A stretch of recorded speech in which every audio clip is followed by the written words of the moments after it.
Hi friends! Welcome back to my channel. This is Aso Tarot, and in today's pick a card reading, we are going to be looking at what your person was thinking and feeling the last time you two saw each other. So this is definitely going to be a juicy reading where we're going to start off by looking at the meeting between the two of you to energy check it, make sure you find the right pile. Then we'll go into your person's thoughts and feelings, and we will finish off with some advice for you from Spirit. Though if you finish the reading and you decide you are still hungry for seconds, there will be an extended where we are going to look at their or your person's energy towards you now, and then we are going to go into what your person has realized since this last meeting, and then depending on the information that we get, I'm going to dive into it more with specific questions or things that I feel like need to be answered or that could be beneficial for you to know. So it will kind of depend on every different pile and what comes up, but essentially we'll be looking at what they've realized and kind of going in depth there. Then we will get channel messages from your person and finish off with some final guidance. So it will be very juicy, and that will be linked below if you want to check it out. So we have 4 different piles for you to choose from today. Starting with pile 1, we have the Pastel Journey Tarot as well as this Ammonite. And then for pile 2, we have the Enchanted Love Tarot as well as this Rhodonite Lotus. And then for pile 3, we have the Threads of Fate Tarot as well as this piece of Spirit Quartz.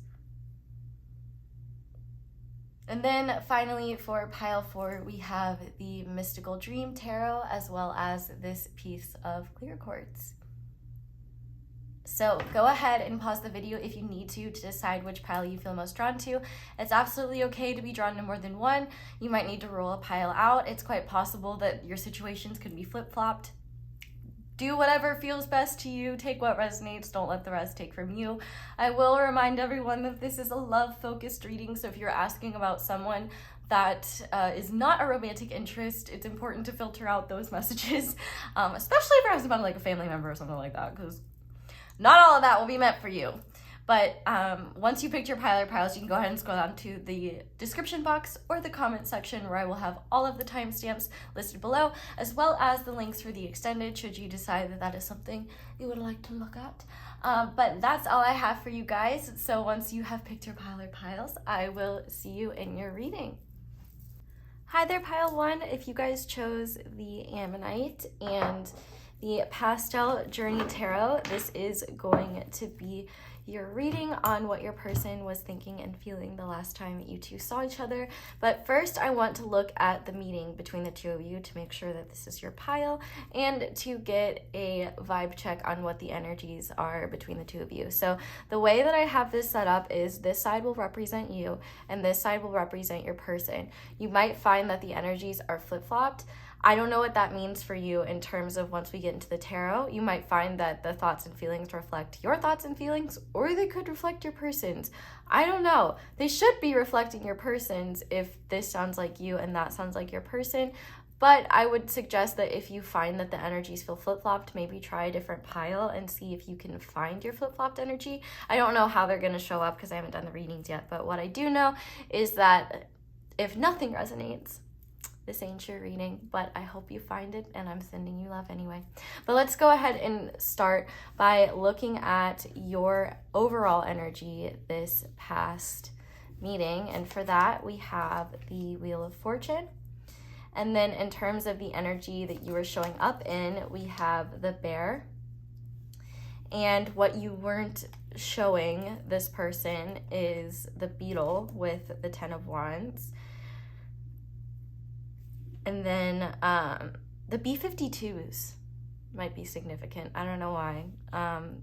Anyway, the energy and what occurred during your last meeting is showing up as freedom. The energy of freedom supports our sense of limitless possibility, potential, boundless expression, and bold exploration.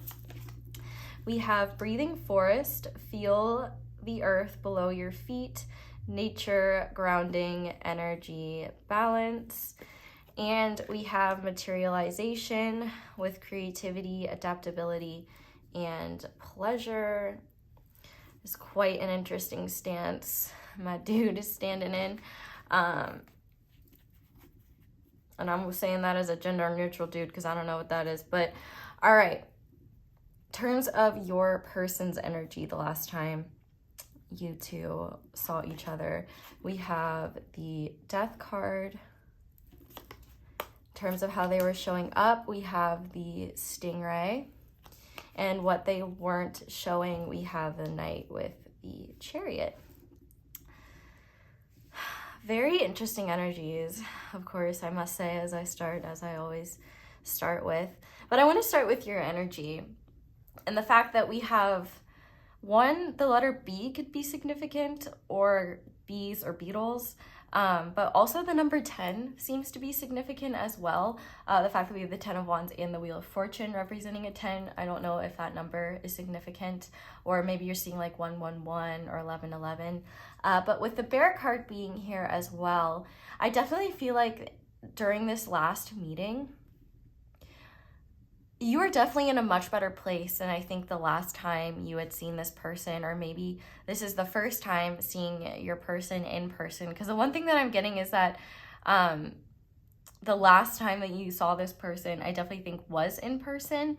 Even if it was virtual, I feel like you both were like looking at each other's faces at the very least. But I think for most of you, this was definitely an in-person meeting, and I wouldn't be surprised if it was outdoors or there was something you were doing with them, like creatively. It kind of feels like for a lot of you, maybe a date, or for others, it feels like almost like a neutral meeting for the both of you, where there was definitely a deeper desire to meet up. For some of you, you might have history with this person, but for others, I do feel like this is a new person.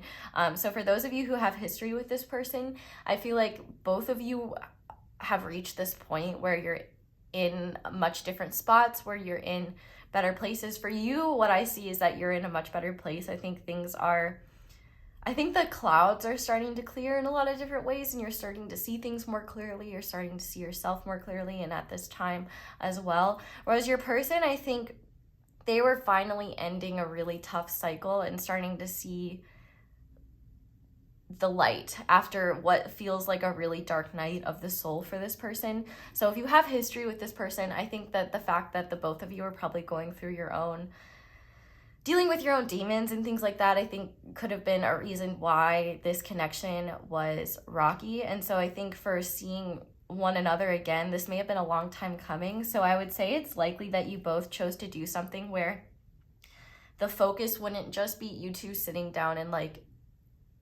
directly talking to each other. Like obviously there's communication involved, but I feel like there could have been an external activity like hiking or creating things, or for some of you physical things that you may have gotten into with this person as well. If not, the desire was definitely there. But I could definitely see that there were definitely nerves, no matter what, around the both of you meeting up with one another. If this is a newer connection, I definitely feel like you both were coming into this meeting a little bit guarded, and it's quite likely that you and your person have maybe bonded over the fact that you both have overcome a lot. The fact that we have this 21 here with freedom really makes me think that you both were ending out some pretty major cycles in your life when this meeting occurred. 21 is the number of the last major arcana card in the tarot, and it represents the world and the completion of cycles. And so I feel like there was a real emphasis during this last meeting around you and this person just feeling free to be yourselves and trying not to put any pressure on the other to be anything that they're not, or to create any tension. I feel like, because if this is a newer connection, I think both of you are definitely just wary of being open again. I think you both were hiding maybe just how guarded you were, whether this is a new person or not. And if this is a past person, I think there was a real emphasis on just wanting to cherish the moment of being together, but also wanting to create balance and harmony and a sense of peacefulness between the two of you. Because I definitely think that if there's history here, Neither of you wanted to maybe replicate old cycles or bring up certain things that maybe you both just felt like it wasn't the right time, or you just wanted to really enjoy the moment and each other's presence. Because when I look at your person's energy, the fact that they're showing up as the Death card, I definitely think that they have come out on the other side of some sort of major transformation, and they're actually starting to see things from a more aligned perspective for them.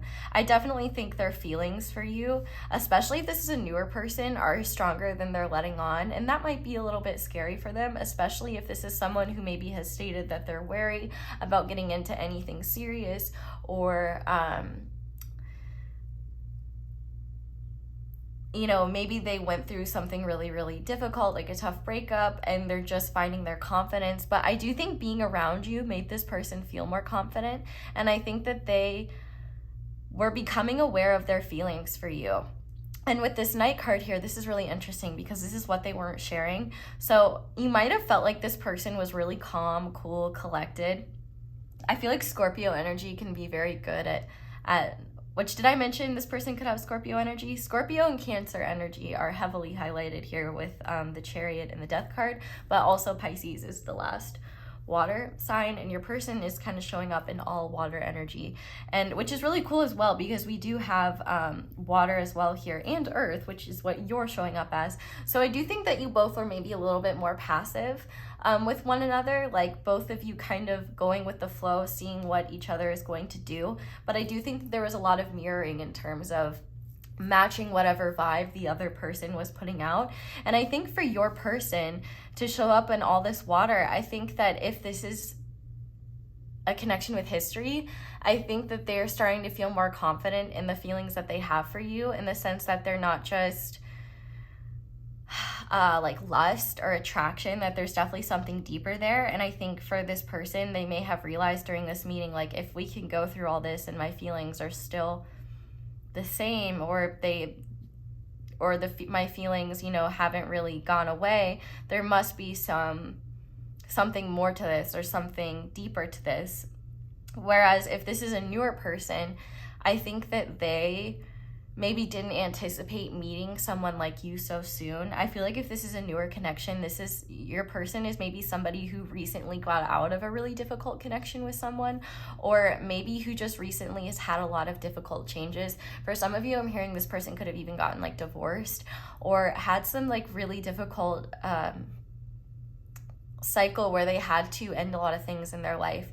For some, they may have even moved to maybe where you live or something like that. And I think that there's kind of this dual energy in this person, where it's like, what they really weren't showing you was they wanted to rush forward with you, or they were thinking about the future with you, but then there was another part of them that was like wanted to run in the opposite direction, because it was really scary to kind of feel these things for you, whether it's feeling these feelings for you and not having feelings like that for a long time, or whether it's seeing you again and having these feelings resurface and not necessarily knowing how to respond to them. Because this person is definitely in a much healthier place than they once were. I wouldn't say that they're like the peak of perfection, because none of us are. But I definitely think if you were to compare the person that they are now with the person that they used to be, I think that they've made a lot of growth and a lot of improvements, and especially when it comes to their self-confidence and what they're worth. And so I think one thing that they weren't really showing you was kind of how much they had going on internally around, okay, what does this mean for us? Like, what's gonna happen in the future? Like, is there something more here? Or, oh God, I don't know how I feel about this. I kind of want to run in the opposite direction. I feel like this person was just incredibly, incredibly guarded and really protective of one of their emotional self, and two, just of kind of the inner peace that they've been able to cultivate for themselves, and honestly, the sense of freedom around having so many new possibilities. I feel like they were just trying really hard to be in the moment and not let their deep or intense feelings have them run away with one narrative too quickly. I feel like for this person, they were thinking like, okay, I could definitely see this moving forward, but I don't want to be too impulsive, or I don't want to, I feel like this person wants to be very, what's the word? What's the right word, Spirit? Methodical. Methodical when it comes to how they show up for you, in the sense that I feel like they just don't want to rush things or get into things too quickly, too deeply. And I feel like this person was just thinking like, okay, there's definitely real feelings here. I don't know what this means for me. I don't know what this means for us. I don't know what pile 1 is feeling. I don't know what they're going through. But I think that this person, when they were with you, they really felt confident that you two have a harmonious balance between the two of you, either now that you've grown and evolved, or just naturally between the two of you since you've met. I feel like this person and you as well have probably felt like a sense of peace with one another, where when you're together you may feel that peace, but maybe when you leave, not so much, like once you're apart. Because I do see one thing here that might be challenging between the two of you is authentic communication, especially when it comes to your feelings, especially because with you over here, when I look at your energy, I got so sucked into your person's energy, I almost forgot about yours. And I think that that's actually very emblematic of where you were at during this meeting, because I feel like your person was maybe more focused on how this connection was impacting them, and then also like what they're thinking about the connection and like what they're thinking about you. I feel like this person was thinking about a whole lot. And I think for you during this meeting, I think you were very focused on, 1, where is this person at now? And 2, how does that impact how they see me? I feel like there may have been a little bit more insecurity on your end around maybe feeling vulnerable, or feeling like, okay, I'm in a good place. I really don't want to get involved with the wrong thing and then mess up this better energy that I've been in. And so I feel like with the Wheel of Fortune here, you were showing up as someone who is really mature and evolved, and seems to be in a pretty good place. But the interesting thing is that you can relate to your person, in the sense that I feel like you're in this energy of being in a new beginning as well. With the Bear card being here, this is a card of awakening and new beginnings. And with the Wheel of Fortune, I feel like your material world has changed a lot. So whether maybe you're the one that moved instead, or whether you've just had like a glow up in your career, or you're just becoming aware of what you can do to empower yourself in your material surroundings, and just realizing how you can bring the spiritual wisdom into the material plane. I think that's what you're really mastering. But I think what you were hiding towards this person during this meeting was maybe the extent of your feelings, or the extent of the burden that this connection may weigh on you. Like, you may have been feeling like your feelings for this person run deeper than you're willing to admit. And if it's an earlier connection, I definitely feel like you did not want this person to know that, because that you might come off weird, or you might ruin a good thing. And for those of you where this is a long-standing connection, I feel like you may have been feeling like, I don't want this person to know how much I care about this situation, and how much it weighs on my mind, and how much I've been hoping that things would come around, and that things would get better. But I also think you didn't tell this person just maybe how much you have on your plate in general, and how much you've been feeling weighed down by life. I definitely think that this new beginning that you're entering is definitely wonderful, in the sense that I think that it is lifting a lot of these burdens. I think you're becoming aware of what is draining your energy in your material world that just doesn't serve you and doesn't serve your path. And so I think you're getting better at eliminating the things that maybe inhibit you from just feeling like you're living up to the best version of yourself every single day. And so I feel like between the two of you, this meeting is very interesting, because I feel like for those of you where this is an established connection, this definitely felt like a long time coming. And I think you both were a little bit relieved to find that you both were in better places. And I also think as well, I think you both were maybe a little bit surprised by kind of the harmoniousness that existed between the two of you. And I think that if this is a newer connection, I think that both of you were very surprised by how easily this connection flowed between the two of you. And I think with the freedom card here, you both maybe put an emphasis on the fact that you both are just trying to figure life out. You both are just trying to, you know, become your best self, and you're not necessarily trying to, I feel like neither of you necessarily have a plan of where you want to go next or where you want to be next. I feel like you both are just really focused on yourselves and feeling good and, you know, working through the stuff that's maybe holding you back from living life more authentically and from a more balanced perspective. I definitely think for some of you, there could have been some physical stuff that happened between the two of you, which if that's the case, I do think that there was a lot of enjoyment there. If not, I do think that there could have been tension around that. But for others, I definitely think, or not for others, but for all of you, I can definitely see that this meeting was definitely pretty calm and chill despite the intensity of the energy underneath everything. But I feel like especially if this is a newer connection, like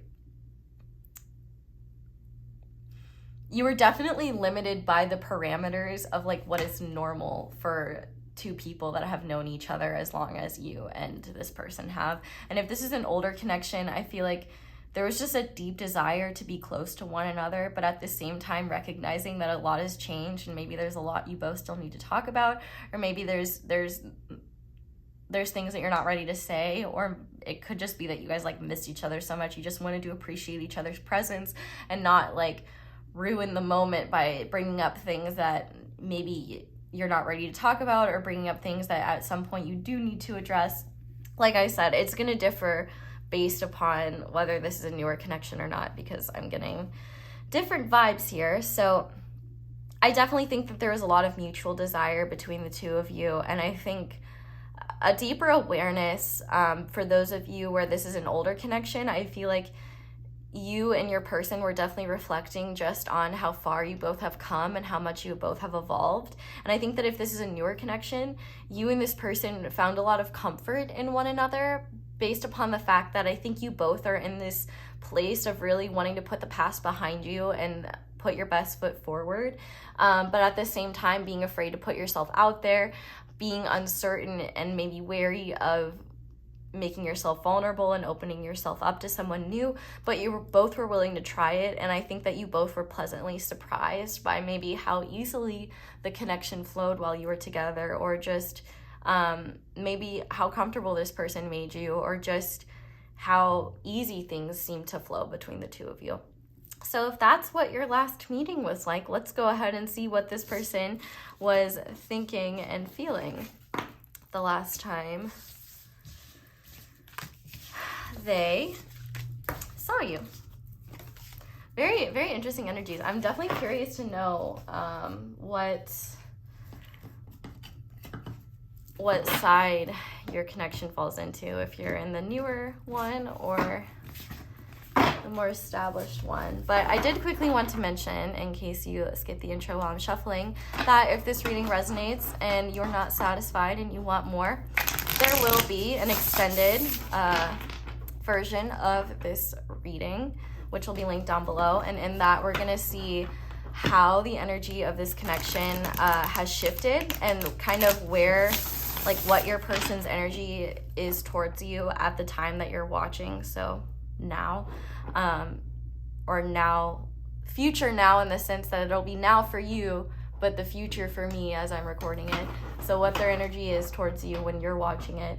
And then we'll look at what they've realized about your connection since they have, since this last meeting. And then based on what we get there, we're gonna go like really deep into just whatever information I think will be most satisfying for each pile. And then we will get channel messages and advice. So it is going to be quite juicy.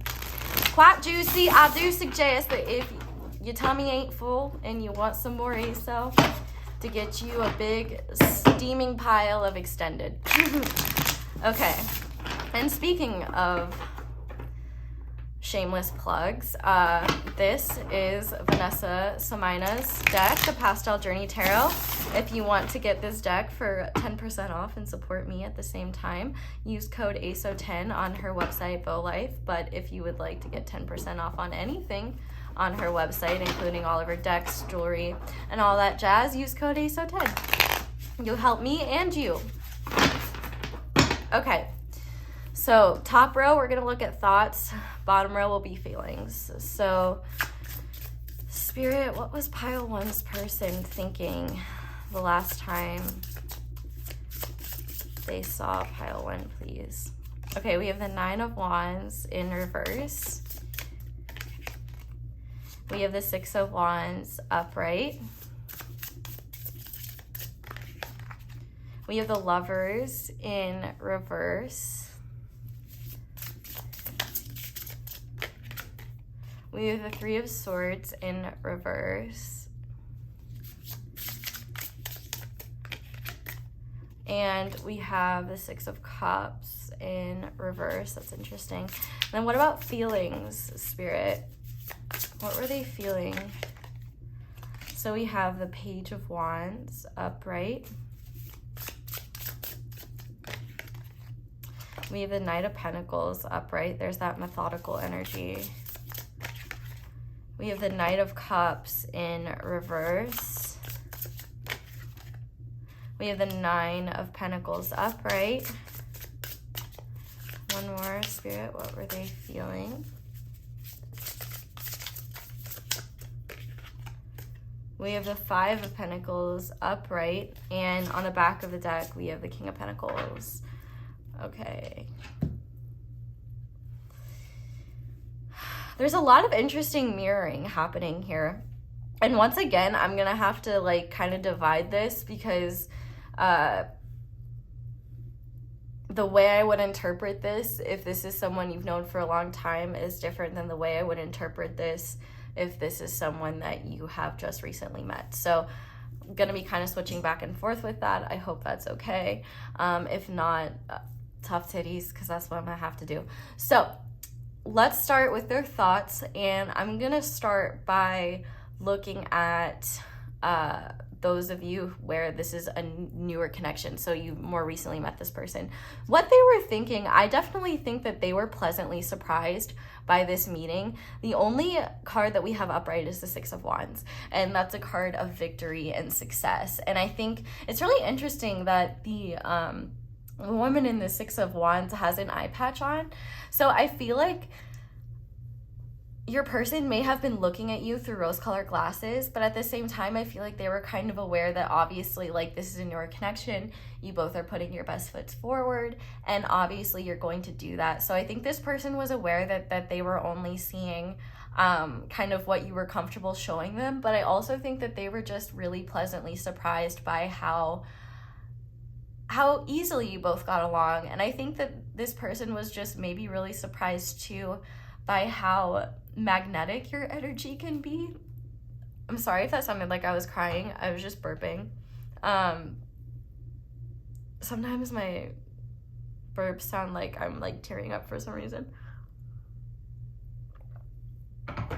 But I can definitely see here that for those of you where this was a newer connection, I definitely think that there was an ex in the back of their mind while they were with you. And I don't say that to trigger you or make you feel like, well, that's not true. They were comparing you to their ex, but not in a way that I think, at least not in a demeaning way. And I think this is a normal thing for humans to do, in the sense that we compare our new experiences to our past experiences. And I think that it might be kind of triggering to hear that they were thinking about their ex while they were with you, but I actually think it was mostly positive reasons for doing that. I think some of it was a little bit like they still haven't fully worked through their past. I think there is, at least on your person's part, maybe some, if this is a new person, I want to stress if this is a new person, there may be some like energy of resentment towards their ex, and I feel like they were almost kind of putting you on a pedestal in a couple of ways. So I do feel like that's important for you to be aware of, especially if that's something that continues and persists. That is kind of that could be problematic. But what I kind of see is like, I think that they became aware of just how much they were putting up with poor treatment and poor behavior. And I think being around you kind of made them realize that they were settling.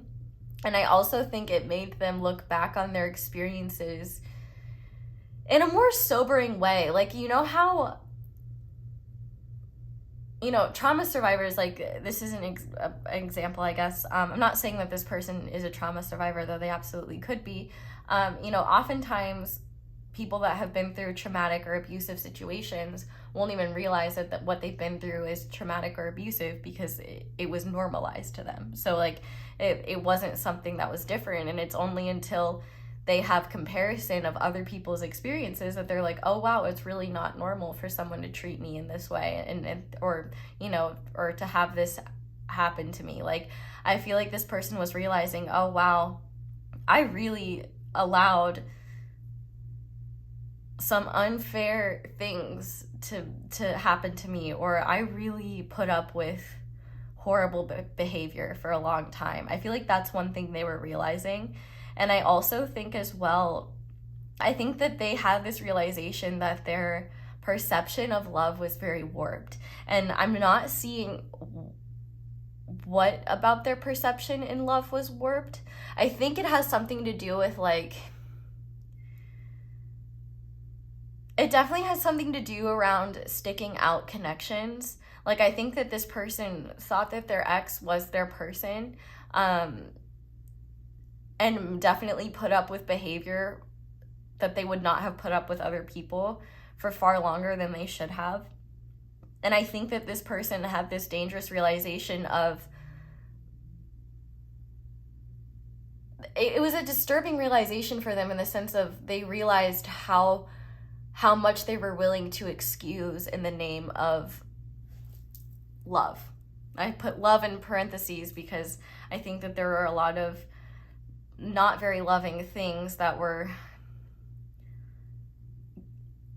dealt to this person under the guise of love that this person is realizing wasn't actual love, but was instead, you know, mistreatment under the name of love. I definitely think that this is somebody who, and this is a general reading, so you have to remember that like the range, it ranges differently. Like, you know, some people could have definitely had much more intense experiences than others, but because it's general, you know, I'm picking up on all of them. So how intense this person's experience was is going to depend person by person.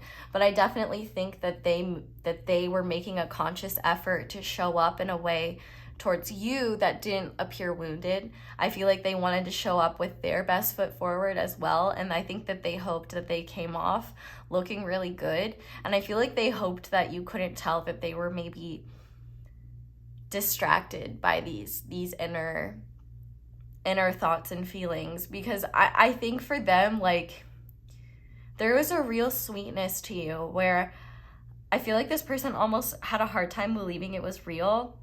But at the same time, they're like, I think they're just really they're still working through, you know, the painful ending and the painful experiences that happened with this person. But if this is a person that you have history with, we got a whole other energy going on. So in terms of what they were thinking about you, is that they were definitely like, if you think that this person doesn't remember much of your past, they're lying. Because I think that there's a lot of things that they've left unsaid. And I think that during this meeting, there were a lot of decisions that they were ruminating over, thinking, oh wow, I really made the wrong decision there. Oh wow, I can't believe that I chose to do that. I think with the Six of Wands here, they definitely wanted to seem like they were in a really good place, and I feel like they wanted you to be proud of them. And I think that they wanted to show you, you know, just how much they've grown and how they've overcome a lot of their difficulties. But I think in the back of their mind, you know, what's wanting to come out? The Two of Pentacles interesting. I definitely feel like they were meeting up with you again. I think made them realize maybe how their distorted perception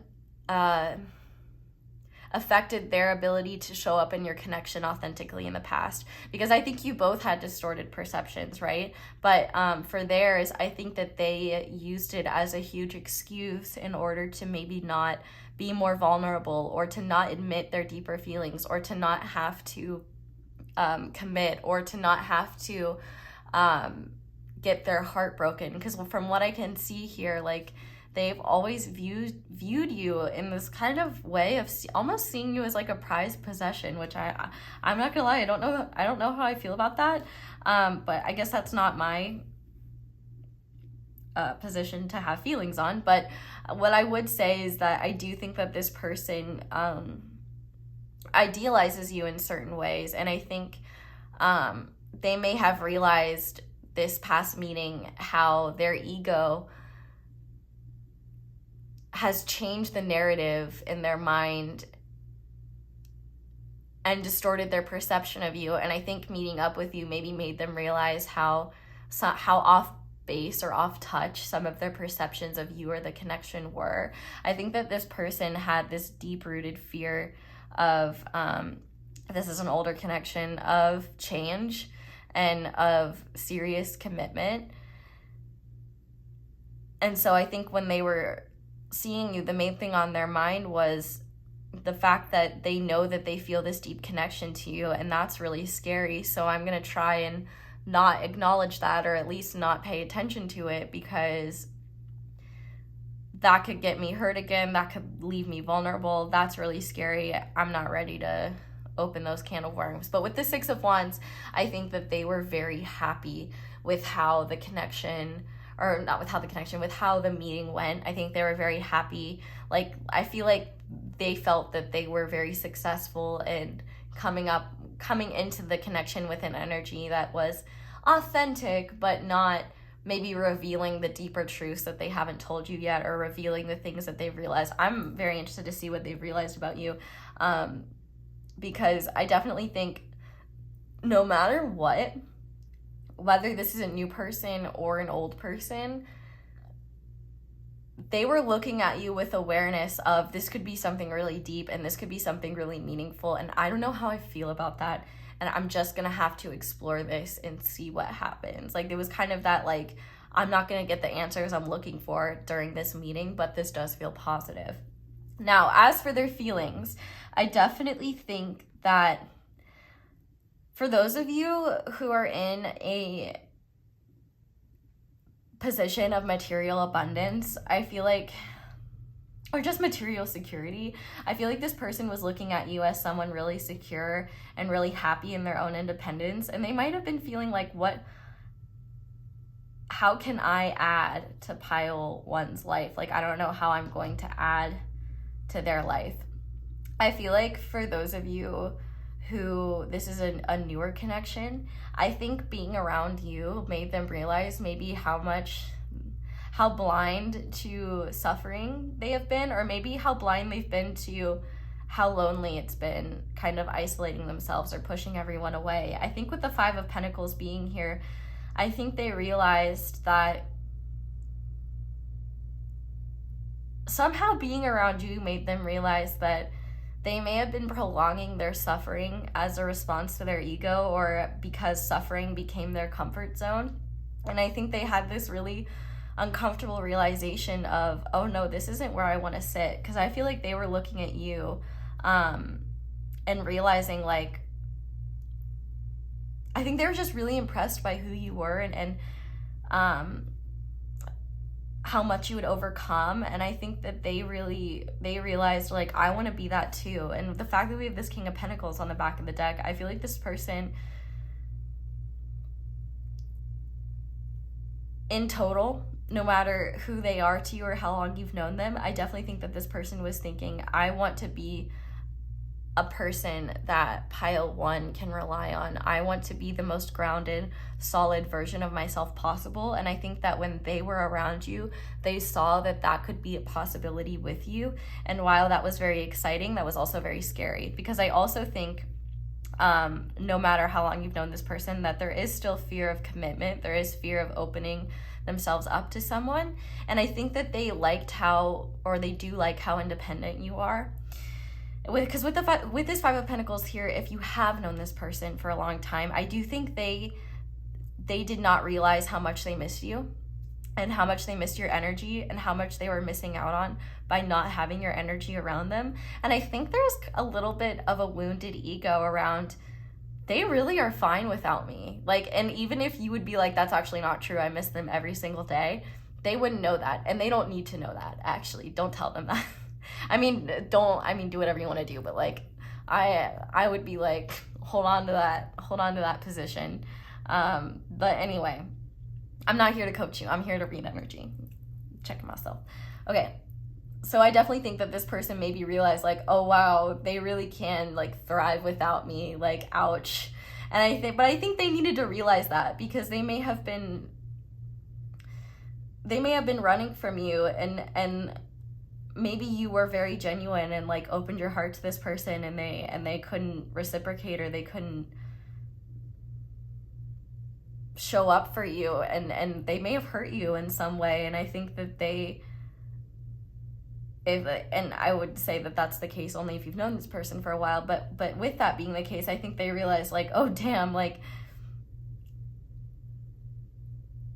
they really didn't realize what they had until they didn't have it anymore. And I think being with you again made them realize just how valuable your presence is and your energy is. Because it's not about like, your value isn't a material thing, or it isn't an attribute that you have or a thing that you do. It's just who you are. Like, I feel like this person just really adores you in that way.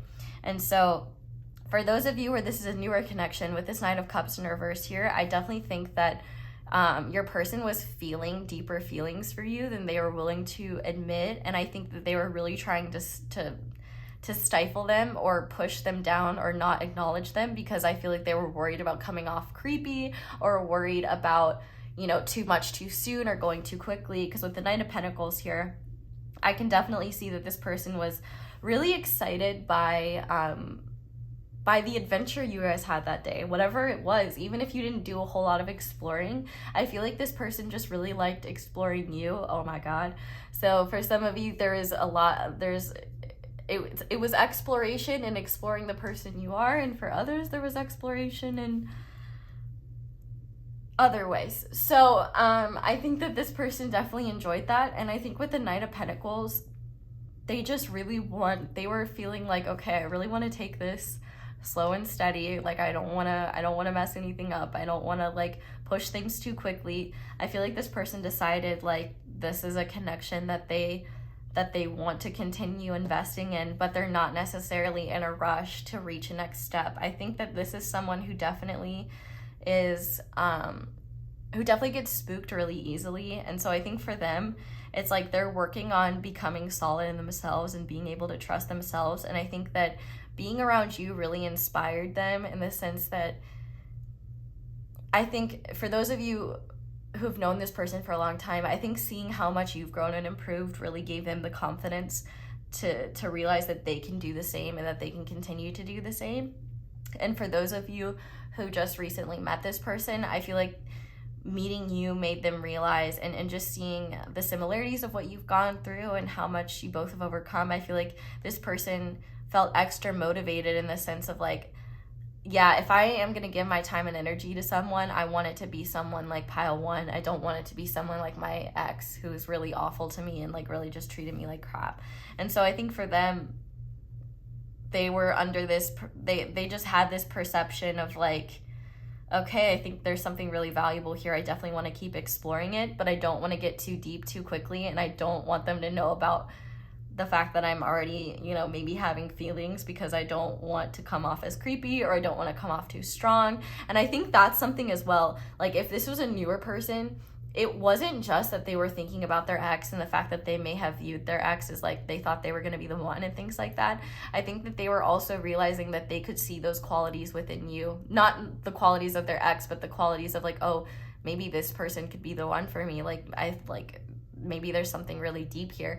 I feel like this person was thinking about that and they didn't even want to humor it, because if they recognize it as truth, then it would be a lot harder for them to hide from you, I guess. And then it would be like, they wouldn't want to freak you out as well. I think it freaks them out, so like they didn't even want to explore it that deeply. And so it's kind of like just pushing those thoughts away and only wanting to focus on the way things were going well. I think that's really their main concern. And I think that they kind of left things feeling a lot more confident in themselves. And I think if you just met this person recently, I think that they're very excited to, which we'll see in the extended, but I definitely think that they were very excited to see where this connection was headed and what could happen in the future between the two of you. And I think that if this is a more established connection, I think that this person is coming to terms with the fact that they were wrong about a lot of things, and the fact that the things that they thought they wanted may not necessarily be that, and that there's a lot more value to you and your connection than they gave you credit for originally, or than that they just gave credit to in general. And I think now, overall their thoughts and feelings were like, well, there's some truths I'm not ready to tell pile one, but I can at least acknowledge, like, I think they know that there's something deeper here, but it's like they just want to continue exploring things because they don't want to, no matter what, like a common theme here is that this person doesn't want to go too deep too quickly, and they don't want to get like too wrapped up in things to the point where they're not seeing clearly. I feel like they want to be grounded and methodical about how they go about this connection. So let's go ahead and pull some advice now. I'm going to start by just seeing like what you need to surrender in terms of this connection, or in general. We'll just get some quick advice from Spirit. So I don't know why my voice is so shaky today, by the way. I'm like totally fine, so please don't worry. But Spirit, what messages? The first card we have is surrender to complete healing. Open to the fully loving, compassionate forces of the universe that support your physical, emotional, and spiritual healing. We also have surrender your ego, cultivate gratitude, be of service to others, and come from your heart. A big ego can work against you, but humility will further your goals. Surrender your fear of change. The universe is reminding you that you are cared for always. Whether you're afraid of a change in your job, your health, or a relationship, or you fear aging or death, repeat the affirmation, I have faith that all is well. And finally, we have surrender your attachment to results.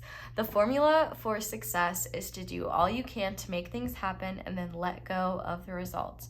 Holding on too tightly to a desired outcome can sabotage it. So I think that's really important, because it's quite possible that both you and this person could have attachments to outcomes and results, and it might actually be helping you more than hurting you. So I would pay extra attention to that one.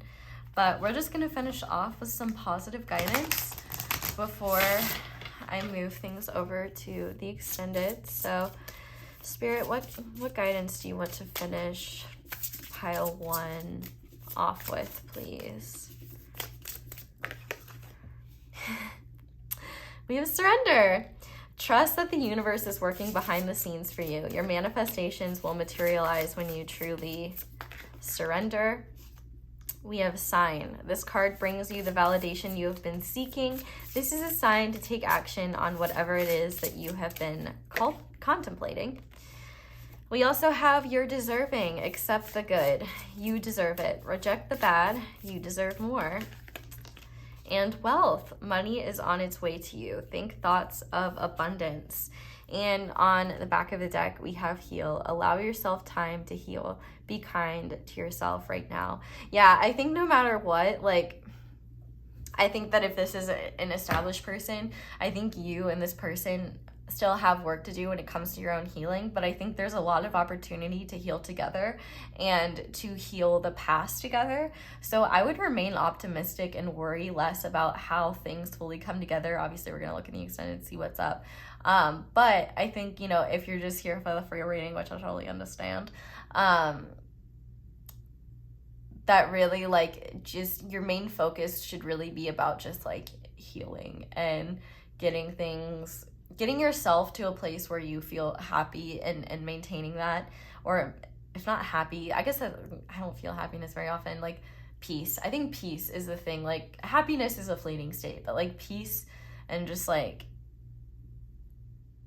I don't know, peace hits harder than happiness, I guess, at least in my mind. But I also think that, like, if this is a new connection, that you're really just encouraging to continue your healing journey and to stay open to what new opportunities the universe has for you, and trust that because you've been doing all this healing, that you can trust yourself not to make the same mistakes. So, pile 1, I am going to move things over to the extended, but if you are leaving me here, thank you guys so much for watching, and thank you so much for watching my ads or just letting them play in the background while you do something else. That is the simplest and easiest way to support me in my channel, so thank you so much to everyone who does that.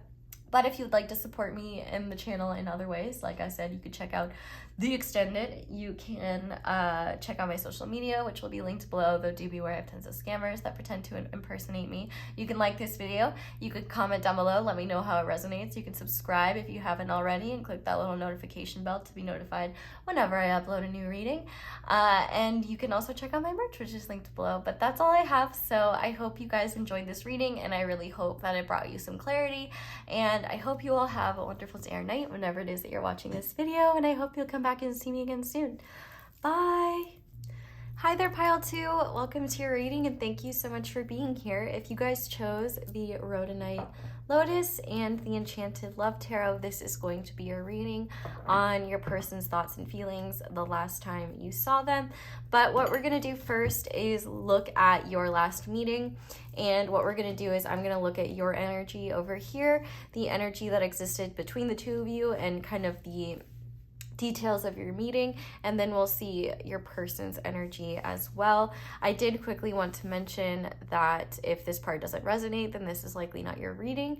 But if the parts sound flip-flopped, I would try a different pile and then come back to this pile if there's no other energies that seem to resonate with your person. And like I guess the point of what I'm saying is that if you sound like your person and your person sounds like you, then you might want to try one that's flip-flopped. Okay, I don't need to make this any more confusing, so we're just going to go ahead and start. So we're going to start by looking at your overall energy during this meeting, and for that we have the Hanged Man. Should be the Hanged Cat, but I'll let it slide. We also have the Spider, and we have the Angel, which is actually the Star card. So just to quickly mention, this was your overall energy. This is kind of how you were showing up, and then this darker card under here is what you weren't revealing. So then let's look at the energy that existed between the two of you and what happened during this last meeting. So we have coherence, the frequency. Oh my god, look at how similar those cards are. The frequency of coherence supports our ability to harmonize the frequency of the heart with the frequency of the mind for an optimal ability to create the reality that we desire. We also have Campfire Circle, create deep and magical connections, relationships, bonding, community. And we also have Expansion, Outer World, Blossoming, Doing. Sagittarius energy could be significant because we have Jupiter here, which Jupiter does also, I think technically Neptune rules Pisces now, but Jupiter also used to rule Pisces, and I guess you could technically still consider it as such. But for your person, we have the Fool, then their energy was the Turtle. Well, these two are their energy, and then what they weren't revealing was the Rose or the Two of Cups. So I'm definitely feeling like you saw this person in a group setting the last time you saw them, or if it wasn't a group setting, you could have met this person through mutual friends or through your friends in a group setting. But I feel like whatever this last meeting was, I do feel like it was outside of both of your comfort zones. Or if not outside of your comfort zones,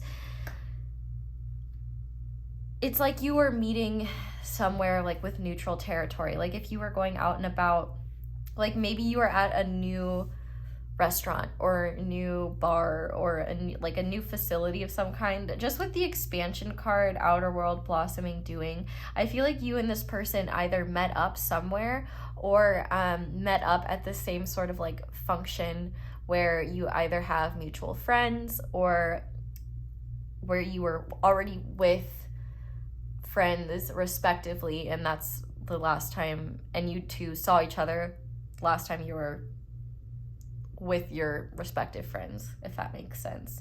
But I think there was, whether this was planned or not, because I feel like for some of you this could have been unplanned, and for others this was planned. And for some of you it may have been planned by people outside of the two of you. You'll know if that resonates or not, and you might be saying, how will I know if that resonates or not? And I will tell you right now, kind human on the other side of the screen, did you feel it? Did you feel a truth nerve, like a little like, oh yeah, that feels right, or I wondered if that happened? Like, just when you know, you know, and if you're uncertain, then it's probably not your message. There you go.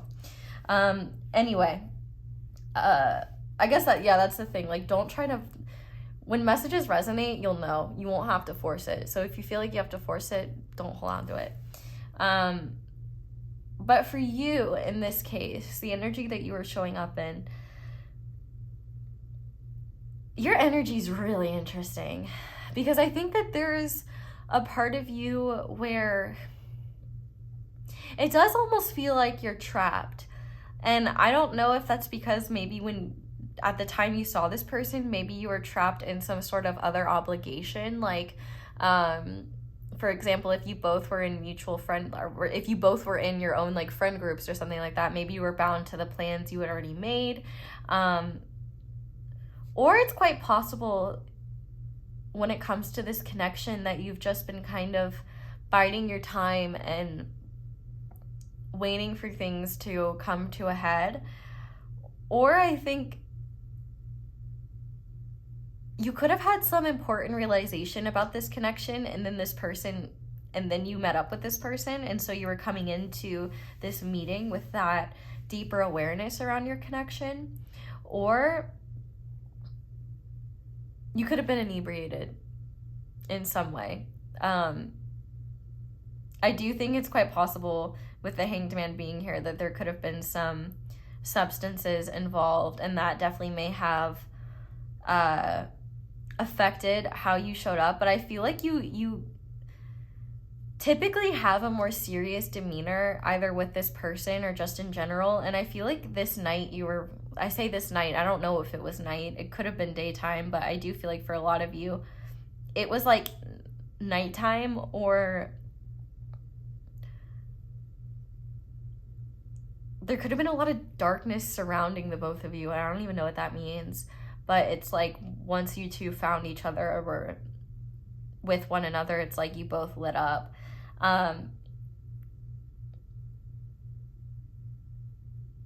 Because I definitely think there was mutual happiness around being together. And I think for you, there was this a release of inhibitions. And I don't know if that was because you were not sober, or maybe the nerves around this person in this situation could have made you want to imbibe. Not saying that, which, first of all, there's like, I'm not here to hate. I'm just saying, like, you could have been in an altered state. Let's say that. And I ain't talking about the Christian clothing store. Not talking about that altered state. Okay, So for you, even though that you're in that altered state, I do feel like you were definitely more passive the last time you saw this person. I feel like you were kind of letting your surroundings and your energy speak for itself. I feel like you weren't trying to be too flashy, and it's quite possible you could have been cornered in some way. Like, this person seems to be showing more movement than you are, so I don't know if although then again, you know, spiders do weave webs to catch things in them, so maybe you set this meeting up in a very specific way so that you could catch this person and at a time that you knew would be good for the both of you, or at a time when you knew you could see them. I do feel like there's this very calculated and methodical part to you, despite the fact that you are so kind of chill and go with the flow at times. Because I definitely think that you were giving off, both of you, which is actually pretty incredible, we're giving off this very light, go with the flow energy, and there's so much more to it. I definitely think that you may have been feeling a little bit insecure, but at the same time, I feel like the fact that either you were either inebriated or something to where you didn't feel a whole lot of anxiety or insecurities, and being around this person just made you so excited and happy and lit you up so much that it's kind of like you forgot about your insecurities or the things that were overwhelming you. I feel like what you didn't want this person to know is that you had a lot of hope for where this connection would go next. But with the star as well, maybe one thing you didn't want this person to know is how you see them.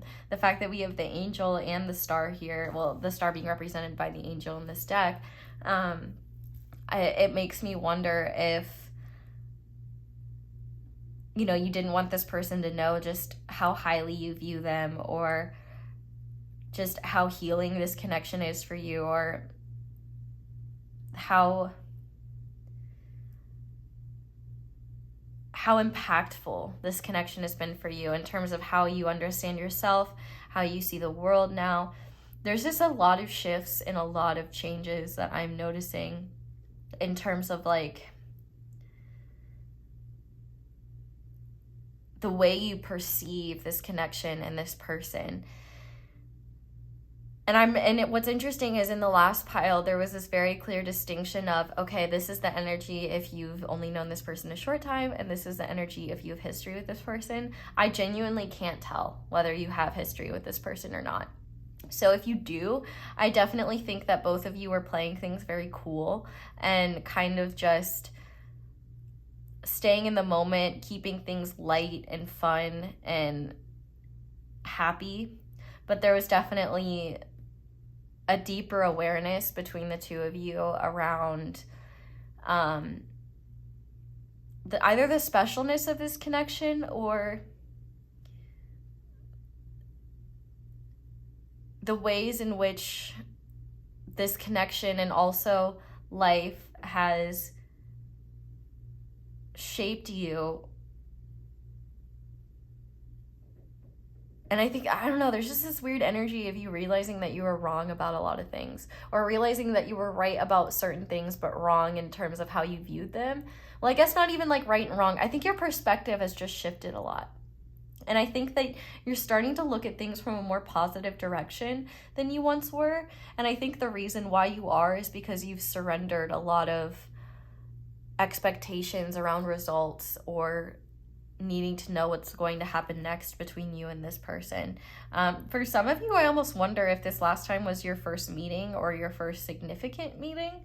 But I wouldn't say that for all of you, because for others, I definitely do feel like there's deeply rooted energy here that I think transcends this lifetime, if I'm going to be honest. Because when I look at your person, I feel like they were so excited to see you. With the Fool card being here, we have Uranus energy. So it is quite possible, like maybe they weren't expecting to see you, or they weren't expecting to at least see you that, I keep wanting to say that night, so it must be a night.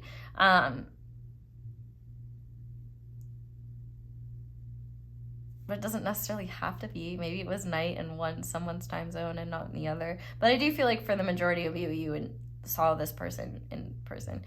But anyway, I definitely think that they The last time they saw you, they felt really just drawn to you and grounded by your presence. I feel like they saw you with this rose card being here representing the Two of Cups. I feel like they saw you as someone that they felt a real connection with. I mean, create deep and magical connections. I think that's what this person was absolutely feeling about you the last time that they saw you. And I think that the fact that it's here for the both of you means that you felt that as well. And I think for this person, I think that there was just this realization, like this person may be an old soul, or you might see them as such. And I think for this person, they kind of had this realization of like, they can trust this energy that exists between the two of you, that there's something really real here, and that they can trust themselves to explore the flow of this connection without having to try to force anything. There's this real go with the flow energy between the two of you, which I think is actually really positive, where I think you both are just trying to, one, stay in the flow with each other, but two as well, like, not let your fears create like a self-fulfilling prophecy here. I feel like the things that you two weren't revealing to each other, which is literally shown by the Two of Cups and the Star, is that you both were feeling more deeply than you were letting on, and you both were picturing each other and looking at each other from a more serious light than you were letting on. Like the Fool and the Hanged Man would be very like on their own, very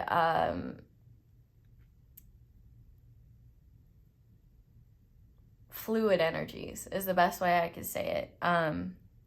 Because the Hanged Man could represent Pisces. The Fool, you could argue Aquarius energy because it's ruled by Uranus, but also my biased Aries ass views it as Aries energy because it's like the first card in the deck, and as the child of the zodiac, we do a lot of stupid shit. And I do think that there was fear on this person's end, like, oh, what if I mess this up? And with this rose card being here, and like the fact that we have 2 white roses, so I don't know if white roses are significant, but I feel like this person, your person was realizing like they could really see something special with you, and I feel like they didn't want you to know that, but they did at least want to appear like someone who could be really fun and be valuable to you. I feel like that was one of their concerns, is like they wanted to appear valuable to you and trustworthy to you as well. I definitely think that there's a lot that they didn't talk about when it comes to their feelings, but that they were definitely feeling and kind of holding within, almost like a turtle would kind of like, you know, hide the mushy bits in their shell. It's kind of like they definitely had a little bit of a wall up, but they were not trying to show that. Like they were definitely, you both were playing it very, very cool here. It's actually kind of impressive. And you were coherent in that way, where you both might be doubting the other person's feelings for one another, or you might be doubting what the other person, what you both think of each other, simply because you both were so chill and you weren't able to pick up on anything else. You both played it so cool that I think you both took each other's energy at face value, especially with this expansion outer world blossoming doing. I think you both were so focused on the fact that you were together and just not wanting to mess anything up, and also not be too aware of what you're feeling inside, that you both just kind of like went with the flow in a very positive way. But I think it left you both a little confused, because it's like,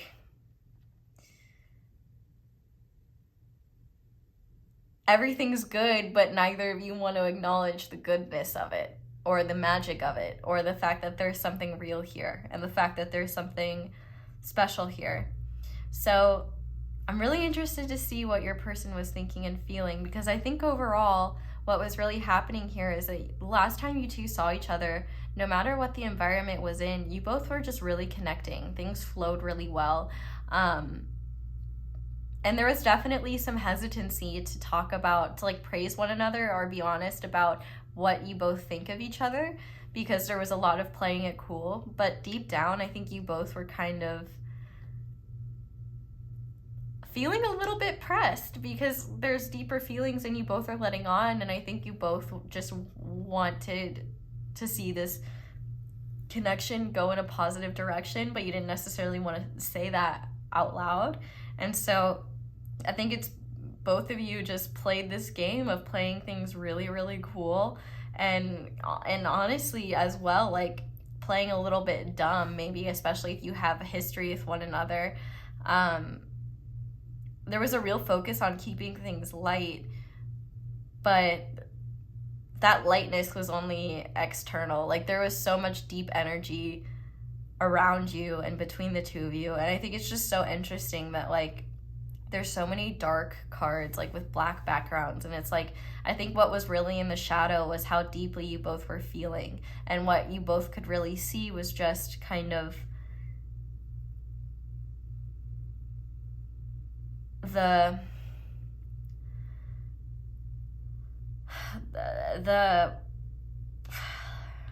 I don't want to call it an act. Like, you both weren't acting. It's just like you both were putting your best foot forward in a way where you didn't reveal too much to the other or show each other what you really think or what you really want. Because I definitely think this Fool person is maybe wanting something deeper, like a relationship. And I think you, at the very least, were hopeful about the future, or, you know, just like viewed the Fool person as, like, you know, the person that you really wanted to see where things go with. I think you're really optimistic and felt like this person either was like an angel in some sort of way or had healing qualities that made you feel hopeful about the future and that made you really grateful for their presence.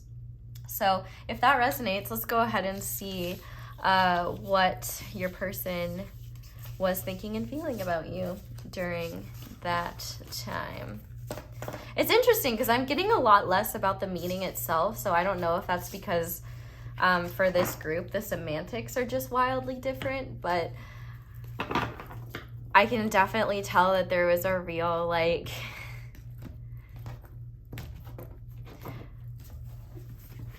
keeping it cool energy between the two of you, like not wanting to reveal the extent of your feelings. But while I am shuffling your tarot, I did quickly want to mention that if this resonates and you get to the end of the reading and you decide that you are still hungry for seconds, there will be an extended below. And in the extended, we're going to look at what your person's energy is towards you now. So, and by now, I mean the time when you're watching it. So that'll be their current energy when you're watching this video. However far that is into the future, it has nothing to do with when I'm filming it.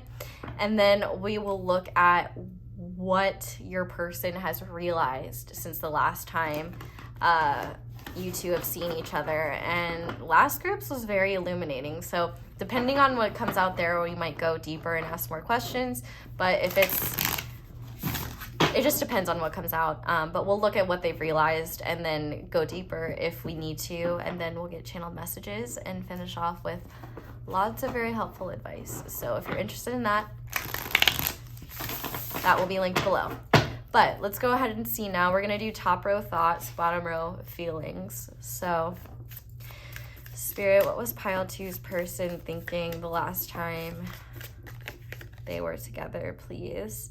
We have the Knight of Pentacles in reverse. We have the Lovers upright.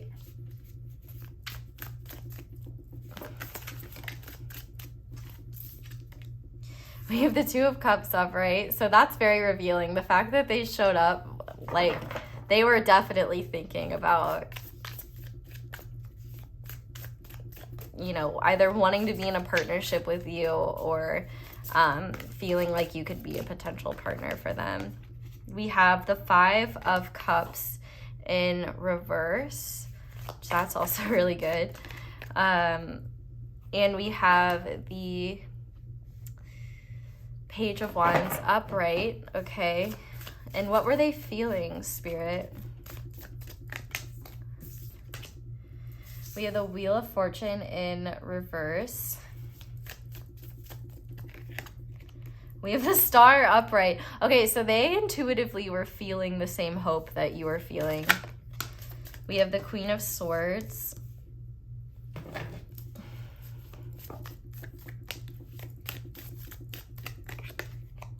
We have the King of Cups.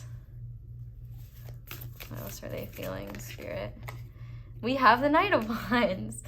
And bottom of the deck energy is the Three of Cups in reverse. So the first thing that I want to say is that if you saw, the last time you saw this person, if you saw them and if you were in a group setting or in a community setting, I really like, I'm seeing this scene from Pride and Prejudice where Mr. Darcy and Lizzie are like at the ball, but like you can't see anyone other than just them because it's like they're the only two in the room. Like, this is what this Three of Cups in reverse gives me. Like, there could have been the wildest party happening or the craziest thing going on, but like your person was focused on you. Like, nothing else was happening. Everything else may have well have been background noise. Like, they were not paying attention to it in the slightest. Like, an elephant could have done a 360 kickflip and this person would not have noticed it because they were like focused on you. So let's start with their thoughts, because they were definitely thinking really positive things when they were around you last time, and it's actually delightfully straightforward. They must not be a Virgo or Gemini moon. They could be, but there's a lot of cohesiveness to their thoughts, which I really enjoy. I definitely think the last time they saw you, the fact that we have the Lovers and the Two of Cups upright, I think that they were viewing you as like the ideal partner person for them. I guess if you're already with them, they're like, damn, I'm really glad I'm with pile 2. But I really don't get that vibe. Like, I feel like this person is just, I feel like the last time they saw you, they just realized, like, it's weird for me to say like they weren't disappointed, but like if they were having a shitty night, and once again I'm back to saying night, so it must have been nighttime, you turned their whole night around. Like, you turned it, especially if this was a surprise. It was just almost like if running into them that night was like a coincidence or seemingly out of nowhere, I feel like this person realized, like,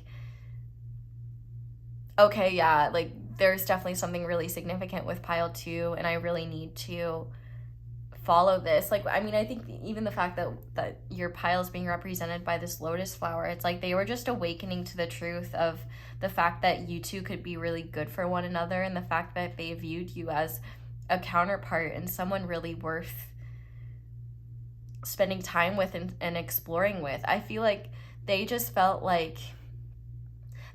so much lighter when they were around you. And I think like any worries that they had or anything, like, especially if they were really frustrated about something, or if something really disappointing had happened in their day, it was like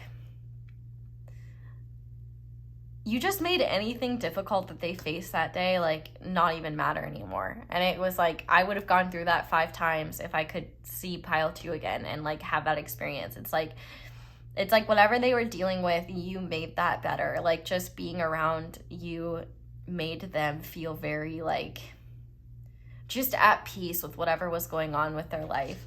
And I think as well, they, you know, we're trying to just play things cool. I think they were just so aware at that point of how meaningful you are to them and this connection is to them, that they were like, I really need to play this cool and keep things cool.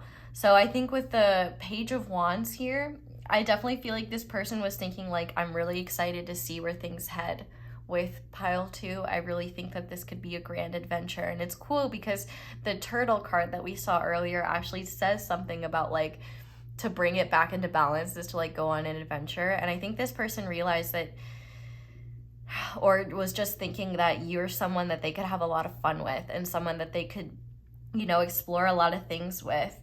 And I think one of the only things that they were worried about is maybe disappointing you, or maybe they could have been worried of like, what if, because let's remember, you both were playing it incredibly cool. And so I feel like this person was thinking like, you know, if they reject me, I have to play it super cool. I don't want them to know how much I actually care about them or how much I actually feel for them. But also I think as well, there was some fears about like, what if I'm not good enough for them? Or what if they don't think I'm enough? And I do think that there is something to be said here about where this person is at in life. Like, with the Builder card being in reverse, with the Knight of Pentacles being in reverse, there might have been some worries that like, okay, I see all of this. Like, I see pile 2 like being like my ideal counterpart, someone that I could have a real genuine relationship with. I don't know if I'm ready for that yet. I don't know if that's what I want yet. But I feel like this person also knows that this connection is too precious and too valuable to not explore it at all. And so I think that's just kind of what they were thinking about. And I think instead of getting themselves freaked out about what the future may hold, they were just trying to go with the flow between the two of you that night, and not let the past, or not let whatever's going on in their own life or their own fears or their own ick, so to speak, stop them from embracing the moment with you. Because I think honestly the power of the connection between the two of you is just so intense that like they almost couldn't help but like have to put everything else on a shelf, because like so much of their attention was just being commanded by the sheer energy that was being exchanged by between the two of you. Like, it was just taking so much out of them in terms of their capacity to worry, their capacity, like, it was just like they were so present with you that it's like not many thoughts occurred, and I think that's actually really positive. Now, in terms of their feelings, let's look at that. I didn't mean to do that. I definitely think that they have really deep feelings for you, and I think that if you've known this person for a long time, clearly this King of Cups wanted to do a little dance. I don't know, maybe you guys did dance, or you wanted to dance, or something like that. But with the King of Cups here, like this person's feelings for you, like they run really, really deep. But at the same time, they're not someone who necessarily shares their feelings with everyone. But I do think that they have a more evolved perspective of their emotions and their emotional depth. And I think that they know love when they feel it. And I think that they either felt like your connection was moving in that direction, or that they already do hold a lot of love for you. And I think that just depends on how long you've known them and the experiences that you guys have had together. But with the Queen of Wands being here, I definitely think that they were trying their best not to overthink, which I think they did successfully, because I can, trust me, if there's any reader that can pick up on overthinking, it's my ass. So I definitely think that they were aware of the fact that overthinking could take them out of the moment and actually just create a divide between the two of you, rather than allowing themselves to just be present. But I also think they were very worried about, like, or not worried, they were worried. I think they were feeling a little bit nervous or worried about how you were perceiving them and how much you were picking up on. I feel like they were worried that you could rate them like a book. Like, I feel like they were worried that you were just sitting there thinking like, oh my gosh, like my person totally just like wants everything with me. They're so deeply in love with me and stuff like that. And like, I don't think you could pick up on that at all, but there's something about your stare, pile 2, that makes this person uncomfortable. So I don't know if it's like this person has a hard time maintaining eye contact with you, or it's like when you look at them, or when they maintain eye contact with you, it's like you're like looking into their soul and they like can't handle it. So it is quite possible that for some of you, like, they may not hold eye contact with you for very long, or they may have a hard time maintaining eye contact with you, or even just like looking at the fact that you're staring at them, because I think they really care about your opinion. And so they're like, they don't want to know what you're thinking. They don't want to know what you're analyzing, especially because this person definitely doesn't necessarily look at themselves in the most positive light. So with the Wheel of Fortune in reverse being here, I feel like this person maybe felt like if this person reached out to you and set this meeting up, if this wasn't something that just happened out of nowhere, I feel like this person may have felt bad for reaching out, because like maybe even though they know that there's something deeper here, they may feel like they're not ready to build on it yet, or they're not ready to fully like give their all to someone. They may still be working on themselves, and they may feel like they need more time to just kind of gather their bearings or get themselves together before they feel like they can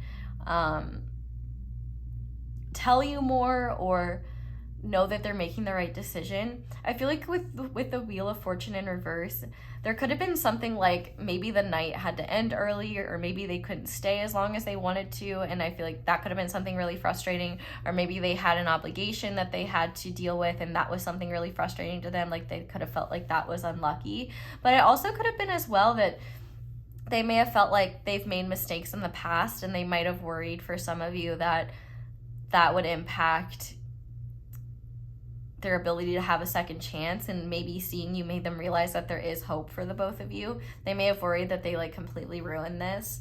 But I think more than anything, this Wheel of Fortune has to do with the fact that I think this person is starting to become a lot more aware of what's part of their control and what isn't. And I think one thing that they are realizing is that the connection that you two have is something outside of their control in terms of the depth of their feelings and the effect that this connection has on them. I think this person has always been able to kind of control themselves and hold their emotions back, or hold what they really want back, in order to like do what's best for a group or do what's best for everyone. And I feel like this person is realizing like they can't control themselves the way they typically do in other connections. Sorry, burping. They can't typically control themselves the same way I can't hold back my burps, I guess. Let's be real, it's not even like I try to. But if I did, I'd probably be bad at it. With the Knight of Wands, though, they were definitely feeling very physically attracted to you, and I definitely think there was a deep desire to connect on that level. And if you did, I would definitely say that they very much enjoyed that, and there was a lot of deep feeling behind that. But I don't get that. I get the vibe more so that was something that this person wanted to do. I don't even know if you were alone with this person the last time you saw them, so take that with a grain of salt. But overall, I think that they were just trying to look at things from a positive perspective and not let themselves ruminate into oblivion or get too overwhelmed about what could happen next or about the disastrous things that could happen, because I think they were just so happy to be with you and be in a harmonious energy with you, where they felt really like connected and on the same page as you. And it's funny because you guys were even on the same page about things that you weren't talking about. The fact that we had that coherence card, and then you have these deep emotional energies, Two of Cups and the Star, which came out for the both of you in your energy checks. That is a real thing, which first of all goes to show that, yeah, they were hiding the fact that they were looking at you as an ideal partner or a wonderful partner, or someone they could see as their partner. But also, I think that they were also feeling like your connection was headed in a positive direction and that there was hope for this connection. And I think hope for themselves. And actually, that makes a lot of sense.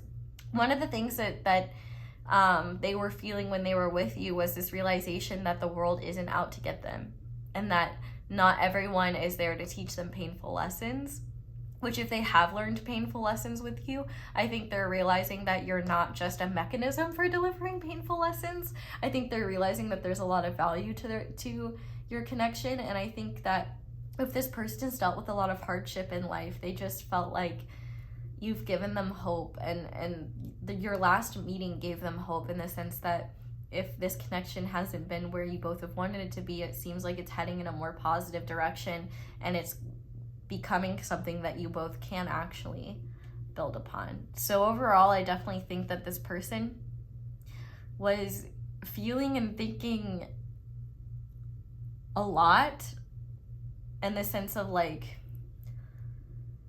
the subject and the awareness of what they were feeling and what the potential of what they were thinking and feeling this connection could be. That was intense. Like, that was a lot, but it was but their thoughts and feelings were very straightforward in the sense that they see the deeper truth in that, and they're not trying to be in denial about it or pretend like it doesn't exist or run away from it. There's like an acceptance with this person where they may not know what to do next, but at the very least, they're surrendering to their truth when it comes to this connection. And I think for them, you know, seeing you was the highlight of their night. That, and once again, the night. So I don't know, but Spirit right now is saying, fuck daytime, because it's night. We're only letting ASO say night. So,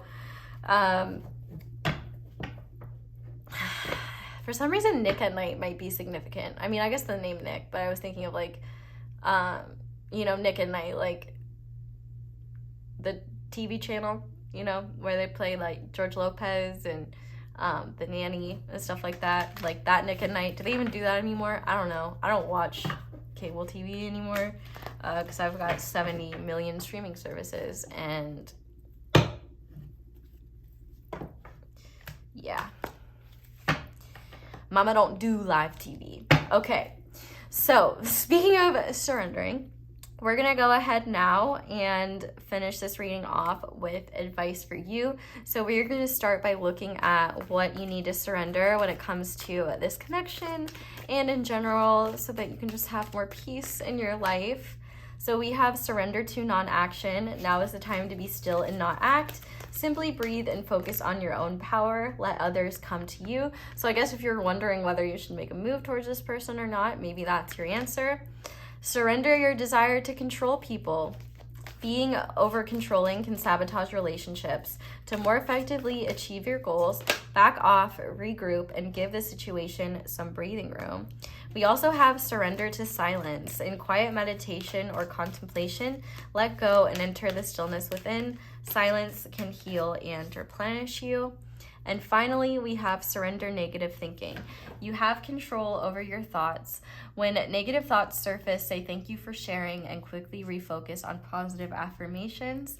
And then the one on the bottom of the deck says surrender to wonder and awe. Open to the magic of every moment and sense the awe and wonder in all of life. This attitude will keep you connected to the ecstasy of flow. And I actually think this card's really important because this is kind of the vibe that I got from your original energy check. I feel like, you know, wonder and awe are two excellent descriptors of kind of the energy between the two of you the last time. And I think what Spirit is trying to get you both to understand is that you don't have to methodically plan or meticulously prepare for a meeting with each other, but instead being open to the wonder and awe of the connection and going with the flow and just kind of allowing things to unfold will help you both not feel like you have to, you know, I'm literally hearing like Let It Go by Elsa right now. So like,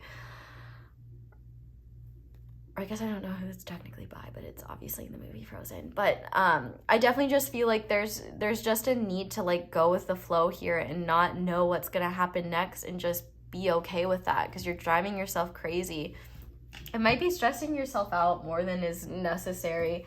Like, I feel like Spirit is really saying, like, don't allow your time and energy to be drained by the intense need to know what's going to happen next, because what's going to happen next is going to happen no matter what, and your lack of and your need to know could really just be a time and energy waster, you know? So I definitely think Spirit is encouraging you to not think negatively about this situation and to not to assume and project things onto this person, and to also, you know that it's okay to take some time to retreat, and that, you know, if this person takes time to respond to you or something like that, or to reach out to you, it might not be because they hate you. It might just be because they love you and they need time to deal with that, you know?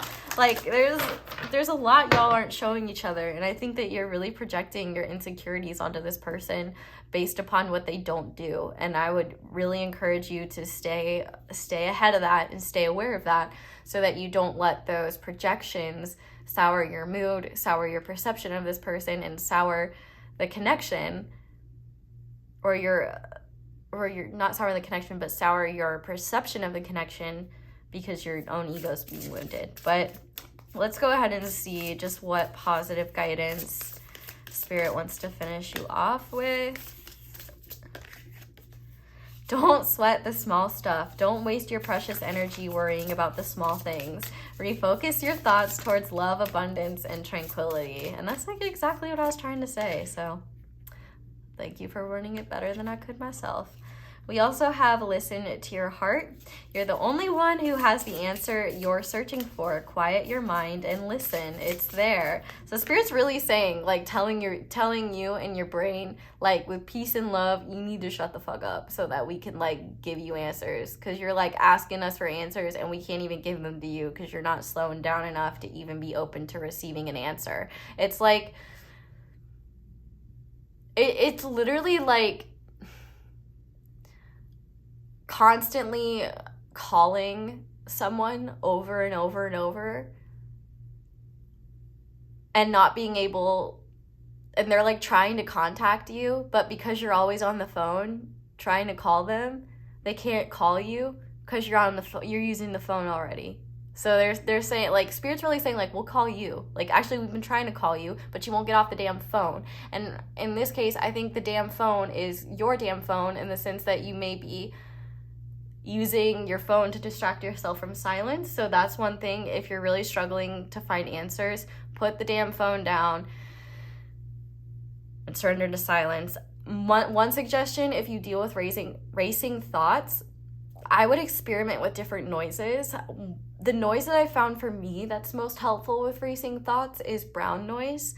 And you should find these for free on YouTube, but there's like pink noise, white noise, lots of different like noise types that can be really helpful in just like turning your brain off. I don't know, it's weird voodoo magic, I swear. But yeah, brown noise really helps me with my racing thoughts. So I would suggest try that out, or try something where you can like put headphones in and then have like a noise like that really calms you down, just so that you don't let your brain run away from you. Because I think that's really what's happening here, is that you may be catastrophizing things around this connection when in reality everything's perfectly fine and you're just, you know, afraid or worried about things going wrong. We also have good vibrations. You're vibrating at a high level. Use this to your advantage. The law of attraction will work very effectively for you right now. But I also want to mention, you know, I think people worry sometimes that their negative thoughts may manifest. And I would say that that's not really the case. I think more often than anything, negative thoughts don't really manifest, but they do slow things down in helping us reach our desired manifestations, or helping us cultivate our desired manifestations, if that makes sense. I feel like, you know, negative thinking or just fear, it doesn't necessarily manifest itself, but it may slow you down from manifesting the things that you truly want, like abundance, love, blah, blah, blah, whatever you want. We also have be proud. You should be so incredibly proud of yourself and what you have achieved. Reward yourself. And finally, we have count your rainbows, not your thunderstorms. This card urges you to focus on the positive. What you think about is what you bring about. And on the back of the deck, we have yes. Yes, yes, yes. Whatever you're asking or wondering about is a strong yes. The timing is right and you're ready to move forward. So I will leave that for whoever needed to hear that. But pile 2, I think I'm gonna go ahead and move things over to the extended now. So if you're leaving me here, thank you guys so much for watching, and thank you so much for watching my ads or just letting them play in the background while you do something else, because that is the simplest and easiest way to support me and my channel and to give back if you appreciate what I'm doing. But if you would like to support me and give back in any other ways, you can check out the extended, which will be linked below. You can like this video, let me know how it resonates. You can subscribe if you haven't already. Click that little bell notification to be notified whenever I upload a new reading. You can also check out my merch, which is linked below, and you can check out my social media, though do be aware that I have scammers pretending to be me because they have no lives. And I just want you to know that I do not offer personal readings because I do not have time. I wish I could, but I cannot. But those scammers, they do have the time of day to pretend to be me and slide in your DMs and ask if you want a reading. So if that happens and they're claiming to be me, just know they're a goddamn liar and I won't do that. But that's all I have for you guys. So thank you guys so much for watching and for being here. I really hope you enjoyed this reading, and I hope this reading gave you the answers you were looking for. I hope you all have a wonderful day or night whenever it is that you're watching this video, and I hope you'll come back and see me again soon. Bye! Hi there, Pile 3. Welcome to your reading, and thank you so much for being here. If you guys chose the Spirit Quartz cluster as well as the Threads of Fate tarot, this is going to be your reading all on your person's thoughts and feelings the last time you two saw each other, whether it was in person, online, whatever. So to start, to make sure this is your reading and that the reading will actually resonate, we're going to do an energy check. And on this side, we are going to look at your energy. Then we're going to look at your person's energy and the energy shared between the two of you during this last meeting. I do want to just say that if it sounds like the energies are flip-flopped in the sense that it sounds like your person is you and the person I'm describing as you sounds like your person, I would try a different pile and see if you can find your energy in the you spot. But if you can't, then this may be the only reading with messages for you. Obviously, if it doesn't resonate, there may not be any messages for you in this pile. I would try the other piles. And if none of the piles resonate, there's likely not a reading for you here, but I'm sending you love anyway. And if you want to check out a different video, you should. But I think that's all I had to say. So let's go ahead and get into the actual reading now. And we're going to start by looking at your energy during this last meeting. So your overall energy is being represented by Temperance. And your light energy, or the energy that you were kind of showing or embodying, is the Crow. And what you weren't revealing during this meeting was the Six of Wands, or the Heron. Okay, and then the energy between the two of you during this last meeting. To start, we have authenticity. The energy of authenticity supports our choice to be genuine and truthful in all aspects of our lives, with others as well as ourselves. I already noticed my hands shaking more and I'm feeling more shaky. So I do think there was definitely some nerves surrounding this meeting.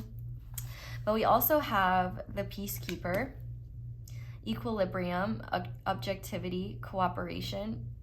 Oh my God, I feel like I'm gonna throw up. Hang on. Hi there, Pile 3.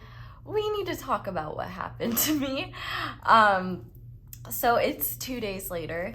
And originally I thought, I'm just gonna start setting up while we talk, because I know you're gonna wanna be like, Aso, get to the point, but I actually have an important PSA here. I thought originally that the intensity of the connection between you and your person what was making me so anxious all of a sudden, and what did make me throw up. But I actually found out that it was not the energy of your pile, which is good. It was actually a psychic attack sent my way by someone through the use of black magic. Now, I want to stress that I'm completely fine. There is no reason to worry. Do not worry at all. There is no reason to worry. But I thought this would be a great opportunity to kind of talk about some things that not only I experience, but other readers that we love and adore experience as well. Black magic attacks are something that I actually deal with more frequently than I would care to admit. I think actually they happen and I don't even realize it for the most part, which I'm very blessed and grateful for. But sometimes they do actually come into my awareness, and in that case where you kind of saw, my body picked up on it immediately and purged it. So the attack itself kind of went as quickly as it came. But the thing with stuff like that is, at least in my case, the mental battle afterwards something like that happens is far worse than the experience itself. And I knew getting upset about it or anything like that would really only poison me. But it definitely was a little frustrating because I've been wanting to upload more frequently, and I really am my own worst enemy and get in my way so much. And it was really frustrating to just finally get out of my own way and be in a good zone for filming and then have something like that happen. But actually, I'm really grateful for it because it gave me an opportunity to have a long talk with my guides that I wouldn't have had otherwise, and just have a lot of realizations. And I think the one thing that I just want you guys to know about this, because I don't want to get too rambly, is that stuff like this is something that not only I deal with, but other readers you know and love as well. And if you want to help us or prevent things like that, because really these sorts of things only slow us down. They can't really do too much, but just pray for us. And not only that, pray for the people that send those types of things and that do that, because obviously I don't know what that person's motivation was. I don't really care. I don't need to know, but it's clear that they need some sort of healing. And I think a lot of people who do that stuff comes from a place of pain, and they need that healing as well. So I want you to know that if you deal with any interference, it could be that this happened during this pile, because interference is something that this connection has been experiencing or dealing with. And I feel like the message that you need to know about it is that it can't destroy anything. It can only slow things down, but you can use these sorts of things as a gift. For me, I used it as a way to find more clarity and to use it as an opportunity to both heal myself and send healing to whoever sent me the lovely gift. And I think as a society and as a collective, the more we can focus on sending love to one another, praying for protection and praying for healing for people that want to cause pain to others, just the how we can be better off as a society. And I just wanted to say that I would really, really appreciate just your prayers of protection. Like, it helps me more than you realize. And I'm sure the other readers that you watch as well would really appreciate your love and prayers as well. And I think your prayers could be really useful for the people that cause us to even need to pray about this stuff in the first place. So let's go ahead and get into your reading now, because that's really all I had to say. And I guess I just wanted you guys to know kind of what happened, and the fact that prayers are needed. It would be really helpful just in terms of protecting me, protecting other readers you care about, and hopefully helping people in a lot of pain hopefully heal from it. So let's go ahead and start. We looked at your cards a little bit. So to start with your cards, we had Temperance, we had the Crow, and we had the Heron as your energy in terms of how you were showing up in this last meeting. And then we were looking at we just laid down connecting energy. So we had Authenticity. The energy of authenticity supports our choice to be genuine and truthful in all aspects of our lives with others as well as ourselves. And we had the Peacekeeper, Equilibrium, Objectivity, Cooperation with Air energy. And I think this was where we needed to pick up. So we also have the Lotus Room, Take Up Space, Growth, Expansion, Awakening. So let's look at what their overall energy was the last time you two saw each other. And we have the Hierophant, and then kind of their light energy, and what they were showing up as was the Buffalo, and then what they weren't revealing was the King of Pentacles. So, wow. Okay. It's so clear that this wasn't your energy now. It's like actually so crazy. And it's so funny because like the Peacekeeper, that's obviously not a vibe that you would get where you're like, oh, there's attacks there. Anyway, this is actually a really beautiful energy. And I'm honestly very uncertain as to what your status with this person is. I think it's going to be different for all of you, but I want to start with your energy during this meeting, because I definitely feel like there's a dual energy to you well, you are showing up as air energy, and this person is showing up as earth energy. Your person is especially showing up in Taurus energy, so they could have Taurus placements, or they could have earth placements, or they could just be an earthy type person. Signs that are showing up for you, we have Sagittarius with Temperance, and the air signs, especially Libra, Aquarius, and Gemini, and the earth signs, Virgo, Capricorn, Taurus. But I definitely think what's really interesting about this is that I get very fiery and watery vibes from the both of you, but I think there's something about this connection where you both are almost forced to be, or at least right now, you both, or in this, at this point in time, you both felt like you needed to be in very practical, rational energies towards one another. Because you're showing up in this very like patient, kind, understanding energy. And I definitely, we have to talk about the spiritual nature of this connection, because there's a lot of spiritual energy here. And the fact that the buffalo and the crow are facing each other just really makes me feel like whatever this last meeting was, there was a real, either you two were alone together, or it felt like you two were alone together, because that's how tuned in you were to one another and not your surroundings. In fact, there could have been a lot of like craziness happening in your surroundings. Like in this card, we have like what essentially looks like Aurora Borealis. In this card, we've got a lot of fog. In this card, we've got storms. In this card, we've got a weird orb. Gotta love weird orbs. But I definitely think that there was like, it's almost like there's so much chaos when it comes to the energy of your connection and the energy around you, that you both show up in these very like straightforward energies of air and earth, like, but it's a fake straightforwardness. It's not real. It's you both trying to deal with, you're trying to be pattern in all of the chaos that exists between the two of you. And I think both of you are almost kind of masters of learning how to find stability within chaos. It's like you both are like ships in storms that know how to find their center and get through stormy seas and get to calmer waters. It's like you both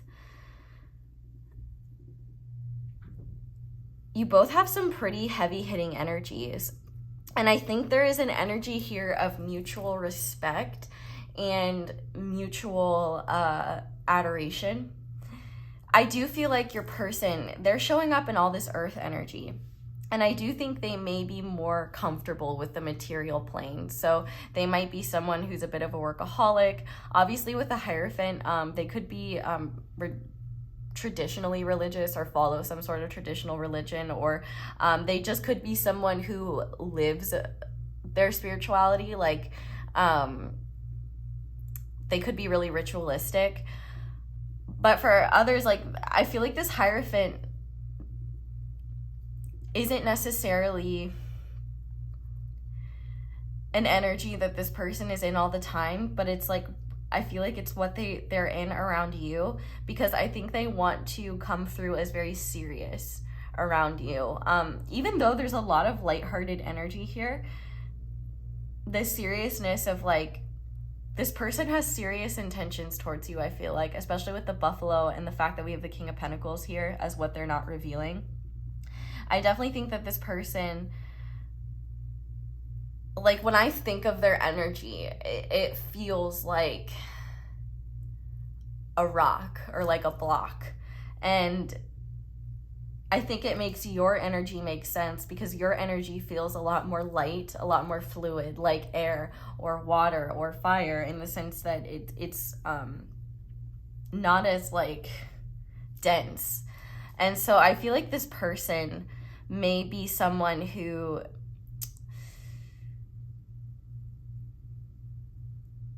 could be difficult in the sense that, like, one, they could have a lot of fixed placements, so that would be Taurus, Scorpio, Aquarius, and Leo. So they could have any of those placements, but they're definitely somebody who, they're not someone to bend to the will of others. Others tend to bend to them. And I think in your case you were, because what I'm feeling here is like this person's energy is so solid and so like this fixed, that you kind of have the skill and the ability to, you're doing 3 things during this last meeting. What's the right word? Accommodating your person's energy, dealing with unresolved energies of the past that you knew you weren't ready to bring up yet, or that you knew just didn't need to be discussed or talked about at this point. And also the part of you that's really optimistic about this connection and where it's headed and your growth. It's like, a better way I could describe it is that you were accommodating this person's energy while finding balance within yourself between the old version of you and the new version of you, and how you're going to respond to this person. Because especially if you have history with this person, I feel like you're really working hard to not repeat old cycles with them, or you're working really hard to come from a place that's very balanced and very calm and very patient, that's looking for the higher perspective. I think that's one thing that you both share in common, is the fact that you both are looking at the higher perspective. With you, I feel like you were waiting for this person to come around, and I do think that they are the one that approached you in some sort of way.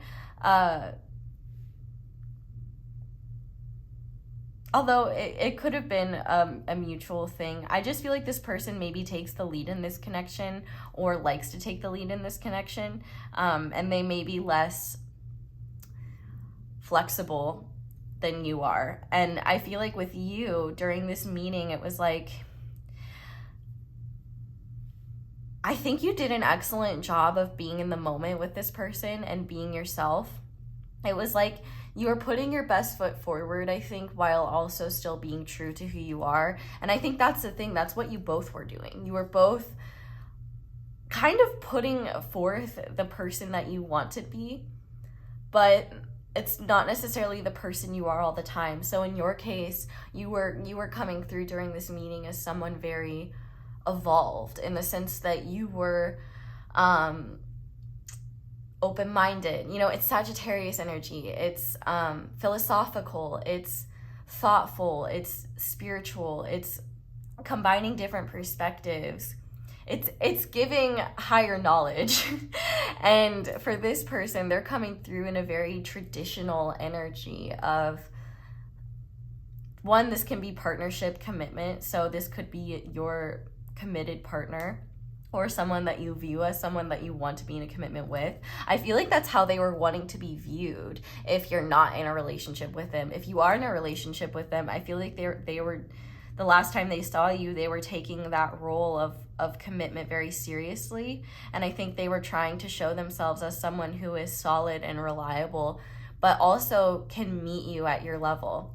Because the fact that we have the crow here, it talks about seeing the unseen and knowing the unknown. And I think that maybe this meeting was a long time coming. That's something I keep hearing. And so it's like, maybe you knew this was going to happen, but you didn't know when. And it's just like, your process towards approaching this was like just being patient and kind of just taking life day by day, you know, being temperance and being tempered in your responses and in your expectations. And as a result, you know, this person may have come forward and done exactly what you predicted or thought would happen. And so I think you showed up very much in an energy that you have been, that's very kind of chill and playing it cool, but at the same time warm and analytical, where this person feels like you're really listening to them, you're really seeing them, you're really hearing them. And I think also they view you as very different to them, but an equal. And I think with the Buffalo card being here, this person was really seeking your perspective the last time you two saw each other, where you know, I think that they're very good with the material realm. I think they feel very comfortable there. And I think their spiritual side is something that's slowly but surely developing. And I think that you've definitely played a role in that. And I think for them, they may be having more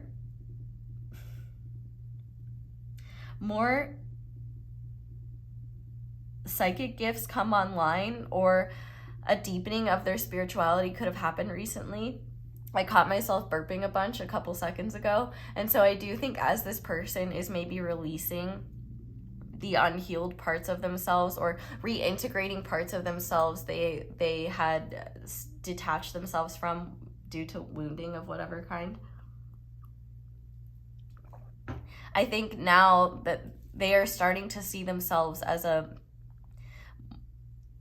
more whole version of themselves. And I feel like in this last meeting, they felt really safe being who they were around you. And I think that one common thing here between the two of you is the fact that you both felt a lot of peace. You felt really safe with one another.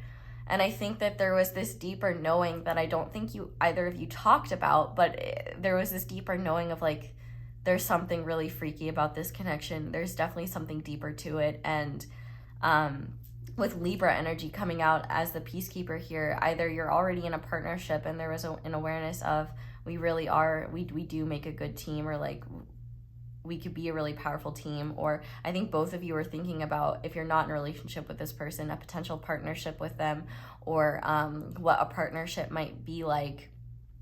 Or at the very least, if monogamy ain't your thing, or this isn't a romantic connection, like just the fact that the two of you working together could be very powerful. And in terms of the energy between the two of you during this last meeting, the energy of authenticity supports our choice to be genuine and truthful in all aspects of our lives with others as well as ourselves. You both were like, one, becoming aware of a lot. I feel like that happens every time you see one another. And I think it's really interesting too. Both cats in this picture have green eyes. And I think, well, you could have both have green eyes, but I think that this is more so a thing of you both, you know, green represents the color of the heart chakra. And I think that you both look at each other through loving eyes. And I think that's how you both were looking at each other this last meeting. But one interesting thing I want to point out here is with authenticity, there's a little circle on this cat's third eye, on your third eye, because it represents you, that's covered up by a crown here on that this Hierophant cat doesn't have. And I think that actually makes a lot of sense, because it seems like you're definitely more spiritually evolved than this person. And I think that you are getting a lot of psychic downloads and a lot of psychic awareness. I mean, look at how similar these two cards are. Like I feel like if you were getting a lot of insight about your person in this connection, in this last meeting, that Spirit wants to confirm that there is definitely like there is a lot of truth to what you are downloading, and that your third eye is open, and that you can trust the psychic insight that you get. But with this person, there's a blockage when it comes to their ability to receive psychic insight around the way that they view psychic abilities and spirituality and religion and occult things. There's like, this person isn't really familiar with this world, and I think that they look at spirituality through a religious lens, and it may not even be a religious lens. Like for example, let's say they look at spirituality through a Christian lens, they might not even really be very Christian or have like uphold those ideas, but if it's like what they were raised in and what they understand, it's just how they're looking at what you're experiencing through their own understanding of spirit. Because a lot of people, their only contact with spirit is through their religion, which I think is unfortunate, because we can talk to spirit all the time. But to each, different strokes for different folks, man. And with you, I think what's really sweet with the Six of Wands here, what you were revealing during this meeting was the fact, I think, how excited you were that they were that you were with this person. And if you were thinking like they'll come around, like they'll show up, like I know they will, it's almost like you felt very like vindicated. Like my intuition was correct. Like I was right. Like I knew that there was like truth here. And it's almost like you wanted to do a little happy dance, because it's like things that you didn't have evidence of, you finally did have evidence of. It's like, oh, I could trust my intuition. I know that there's something. I knew that like they would show up, or I knew that there was something more here. I feel like for you, it's like with this Six of Wands, it's like I feel like you didn't want this person to know how happy you were to be around them, and also how excited you were to just be in their presence. And you know, maybe if you were predicting that they would come around or instigate a meetup, it was like you didn't want them to know that you were like, I knew it, I knew you'd come around. But I also think with the Six of Wands as well, I feel like you didn't want this person to know just how excited they make you, and how excited. I feel like you felt like this last meeting was pretty successful, or that that's what your goal was. And I think with the Lotus room, take up space, growth, expansion, awakening, I think this last meeting was incredibly significant for the both of you. I think you both awakened to a lot of things when it comes to the truth of who you both are. I think you both, because this is a spiritual connection, you learn a lot about each other through one another. Well, no, you learn a lot about yourselves through one another, because you mirror each other. And even if like the semantics are different, the main ideas you share. And with this expansion, I feel like you could have been reaching a new stage in your connection. Like with expansion and growth, it's like you could have been going to a new level, like whether physically, or maybe this last meeting, this person asked to be in a commitment with you. So maybe it was like this last meeting was the growth of your connection. But if not, there didn't have to be, like with growth and expansion and awakening here, it doesn't really matter like if there was like a physical concrete marker, because there was growth and expansion that happened here no matter what. And I think it's really interesting that we have a woman and her dog in the Lotus room card, because I think like there was a lot of feelings of safety between the two of you. And I also think, you know, the dog just really represents loyalty. And I think both of you felt really safe to be more vulnerable, be more open with one another. And to also, I think there's a deep sense of loyalty between the two of you that's kind of unspoken. But with the Peacekeeper as well, I think you both were really just trying to listen to one another and be in the moment with one another and keep the peace, especially if there has been challenges between the two of you in the past. I think the ironic thing is that a lot of the challenges, and actually the psychic attack that I experienced may actually kind of coincide with this, is that I think a lot of the interference around this connection has to do with aspects outside of the both of you that sometimes may even have nothing to do with you and just like random bullshit. But I think what you need to know about that is that you both are going to overcome any of that. And when those things do happen, there's always an opportunity for growth and awareness and evolution that will catapult you both even closer to where you want to be in the future by like dealing with that sort of thing. But I also feel like with this person, you know, they were showing up in a really strong energy of, I kind of do feel like they were maybe setting the tone of the meeting. And with the King of Pentacles here and the fossil being here, I had trouble at first trying to figure out what this was, and I think that's because I kind of wanted to deny what they were thinking, what they weren't wanting to tell you. And I think it's that if they either already are this sort of King of Pentacles energy, or that's what they're growing into. I do think that there is something around this person's father where they don't want to be like their father, or that they don't want to be like their parents in some way. And I feel like that's something they may have that they didn't want to tell you about, but that they were thinking about, and that they wanted to test with you, because either you've had a different upbringing than them, or you just give them a lot of insight and awareness that they haven't had before. And so I do think part of this meeting, they were reflecting on their childhood experiences and recognizing, like, they were just learning a lot of, and I can't even get into specifics, maybe we will with the tarot, but they were just learning, they were gaining a lot of clarity and awareness about things that they were uncertain about in the past. But I also think that this person was not revealing to you that they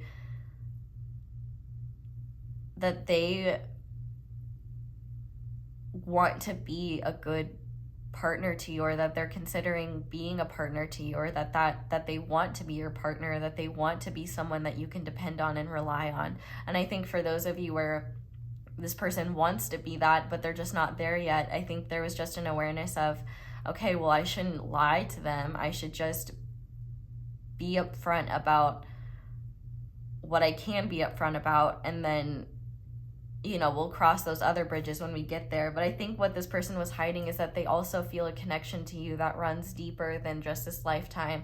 With the fossil here, I feel like this person feels like they've known you for like 1,000 years, and that they've been in this role before, and that maybe if they haven't done things right, there's almost this subconscious feeling of like, I don't want to fuck it up, like I don't want to ruin it, I don't want to. And that actually might be something that's affecting this connection right now. Like, maybe if commitment is something where you both haven't reached that stage, this person might be holding back due to a subconscious fear that they'll mess it up, or that they only have evidence of them messing things up. They don't have evidence of them making things better. But I think that was just one of their fears. But I also think they were thinking about commitment with you. I think if you are committed to them already, I think that they were thinking about the fact that, like, they feel really solid in that role, and that they like their role in your connection. But I think for a lot of you, I feel like this is an intense connection where you both are like hyper independent individuals, where maybe you just don't really share or give a lot of yourself to people or to things outside of what you're truly passionate about. And I think that you and this person just share a really rare connection that neither of you can ignore. And this past meeting, I think both of you, I don't feel like this is a new connection by any means. I think if it is new, you both have done a lot of work and growth to be where you are now. And there's a deep recognition that that's the case for the both of you. But I think overall, for those of you where this is a connection that you've known that there's been highs and lows, or you've known them quite a while, or this is like a divine counterpart situation, I think the last time that you two saw each other, there was a lot of impressed energy of just how far you both have come. And I think just a deeper awareness of how significant this connection is, and the fact that you both really are growing and evolving, and that there does seem to be a deeper spiritual reason for this to happen. And I can't ignore either just all of the spiritual stuff. It's quite possible it could have felt like this meeting was literally set up by the divine, or set up by the universe. And I think you both did a good job of taking advantage of this opportunity and seeing where it took the both of you, rather than getting overwhelmed by the fear of this connection and not facing it. I think you both are, it kind of feels like you both are, it's you and this person against the world. And right now it may not feel like that, because part of coming together might be you versus this person, but realizing that it's you, both of you, versus yourselves, and then you can actually face the world once you're, I don't know, that was a weird, I don't even know what that was about. But what I do know is that this is a very powerful connection, and I'm very curious to see what your Hierophant person was thinking and feeling when they saw you, because clearly there's already a lot of juice coming out. So speaking of juice and juiciness, if you finish this reading and are not satisfied, if you are still hungry for seconds, there will be an extended to this reading where we're going to be looking at what your person's present energy is towards you. And then we're going to look at what they've realized about this connection since the last time you saw one another. And there's been some juicy tea in the extended so far. So, and then we'll go deeper if we need to, but they've been very telling so far. And then we will also get tons of channeled messages. I'll be using my handwritten deck and other decks as well. And we'll finish off with lots more advice so that you can move forward feeling confident in yourself and all that jazz. So that'll be linked below. But I do think it's interesting that you guys picked the Spirit Quartz and the Threads of Fate Tarot, because I do feel like there is a fated element to this connection. And, you know, like the red string of fate, I kind of feel like this connection kind of has that vibe a little bit. But let's go ahead and see, Spirit, what was pile 3's person thinking during this last meeting? What were they thinking during this last meeting with pile 3? So we have strength in reverse. I heard in my head, like, no thoughts, just vibes. And I saw that the cards were taking a little while. So it is quite possible that this person is trying not to think too much. But we also have the Devil in reverse.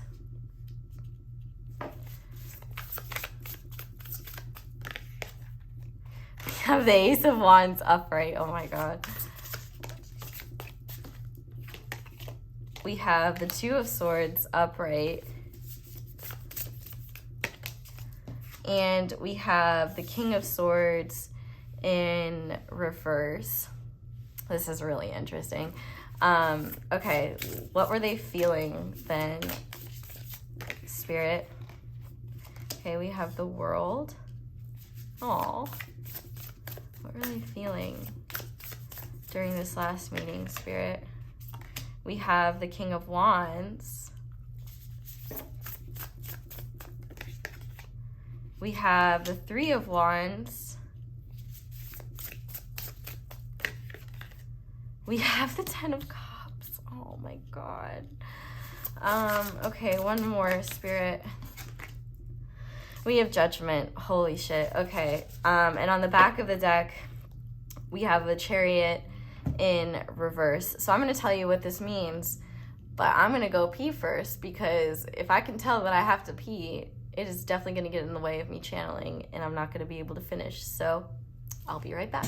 Hello, I'm back. Hopefully there are no more interruptions during this video, which honestly I'm so shocked. Like, there must be something where, like, this connection, there's a lot of interruptions or things that get in the way that are really frustrating, but I think there's a purpose for it. And part of it honestly might be that, like, I think that both of you are really powerful individuals and are really learning a lot of your lessons,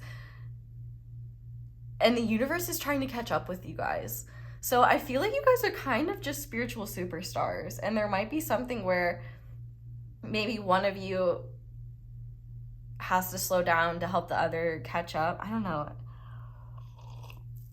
That doesn't matter. Let's get into the tea, which is their thoughts and feelings. So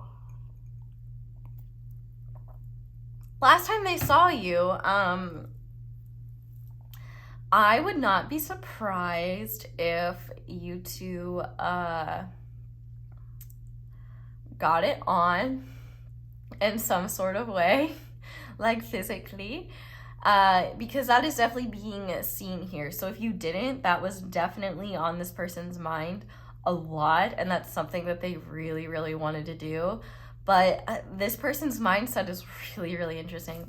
The fact that we have the Strength and the Devil in reverse, I do think that this person at times actively avoids you. And I think that's because their feelings for you are so strong, and it's a lot to this person. It activates them in ways that I don't think they're, oh my God, okay, that makes sense. So they showed up, right, in this, your person is a person of integrity, and the problem with that is that they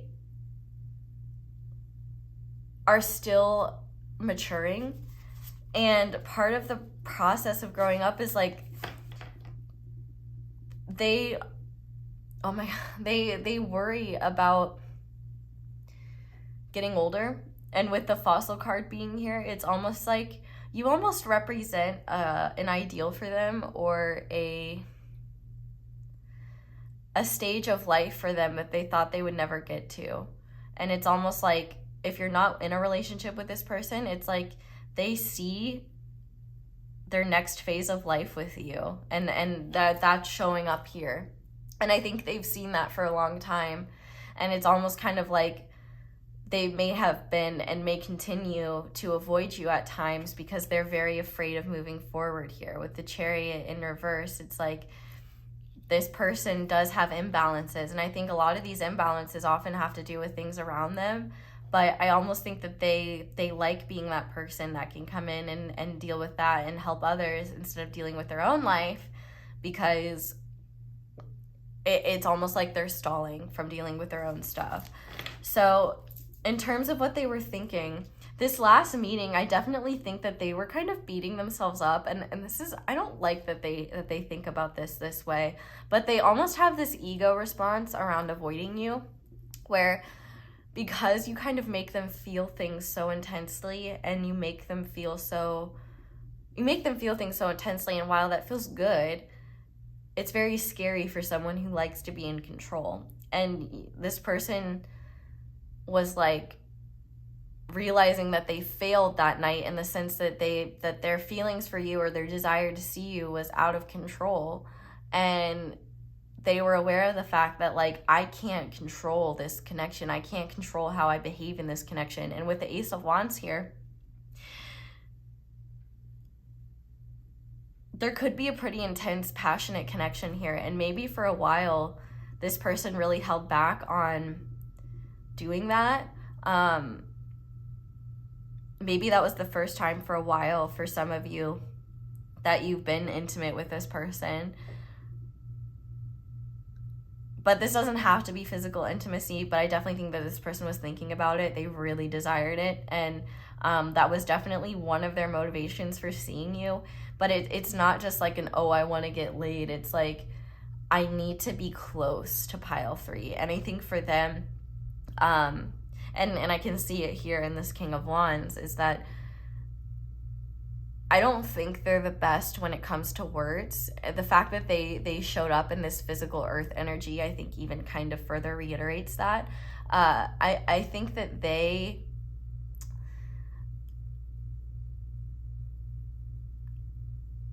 What's the best? As I say, they're bad at words, I lose my words. I think that the best way that they can... I think that they're not very good at communication. And I think that they are better at showing people through physical touch or acts of service how they truly feel about someone. And I think as well, because they're not so great at communication, you know, words of affirmation, for example, isn't going to be the most powerful form of motivation or reassurance for them. And I think that for them, you know, just talking to you and having a deep conversation for you might be very stimulating. And it is stimulating for them too. But they don't get their sense of closeness just from that. I think one of the ways that they truly feel close to someone is through physical intimacy. And I think for you, there was a real desire, especially if they hadn't been physically intimate with you in a long time, like, I just need to be close to pile 3 again. It's like this person wanted that closeness. And truthfully, when it comes to your conversations, it seems like there's a barrier or a threshold neither of you have crossed yet when it comes to talking about deeper things, maybe like, you know, the way you both experience this connection or your feelings for each other. And I think that this person, kind of one of the only realms that they feel comfortable in is the physical realm. And in this case, with the Devil in reverse and the Strength in reverse and the Ace of Wands upright, it's like this person couldn't hold themselves back from you any longer. And I think there's a real reason why they allowed themselves to let go of control, is because they're feeling like there's a real future for the both of you here, and that there's something really real between the two of you.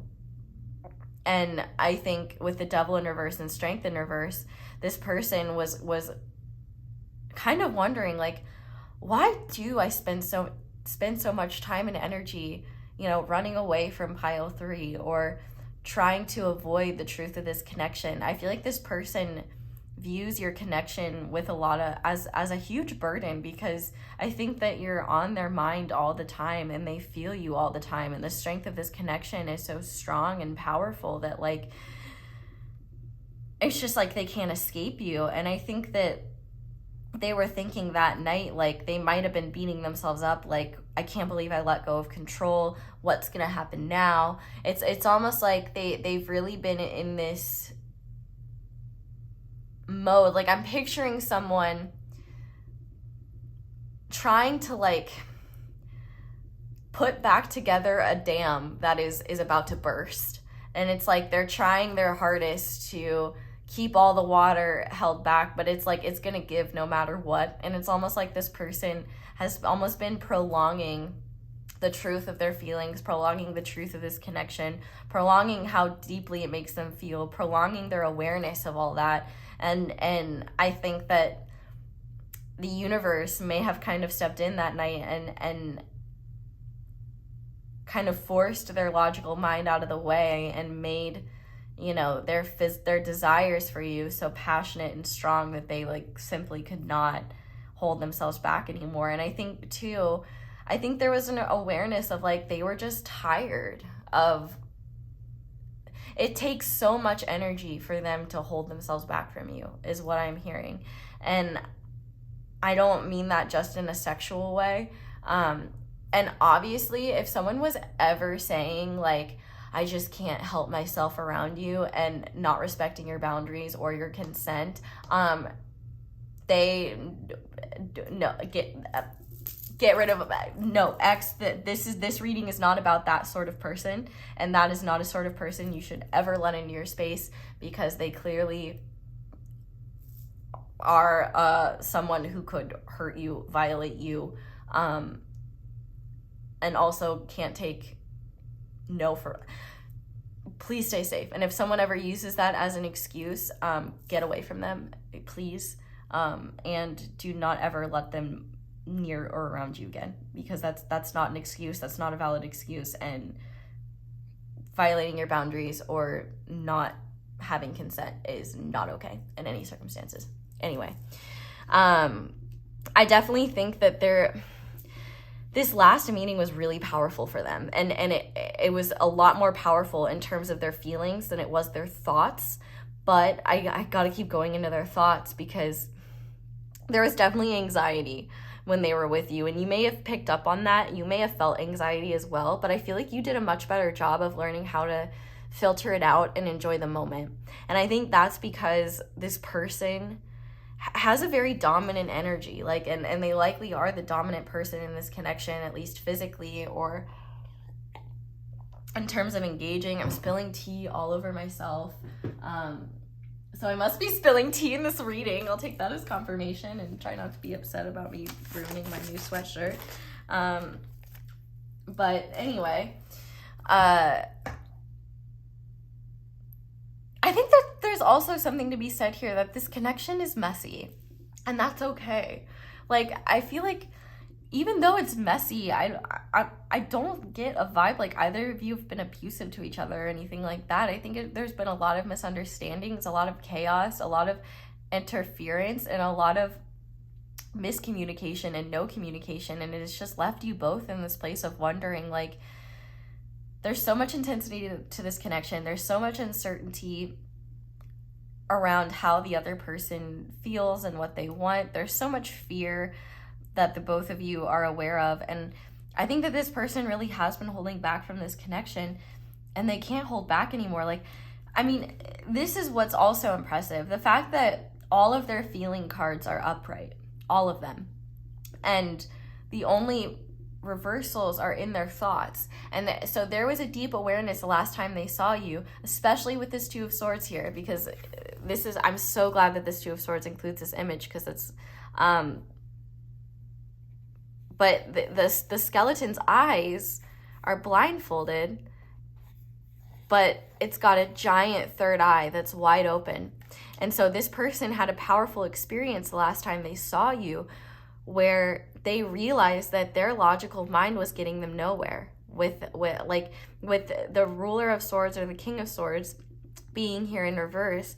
they're realizing how much unnecessary pain and unnecessary stress and anguish they cause themselves by not listening to other parts of themselves. For example, their intuition, their emotional body, their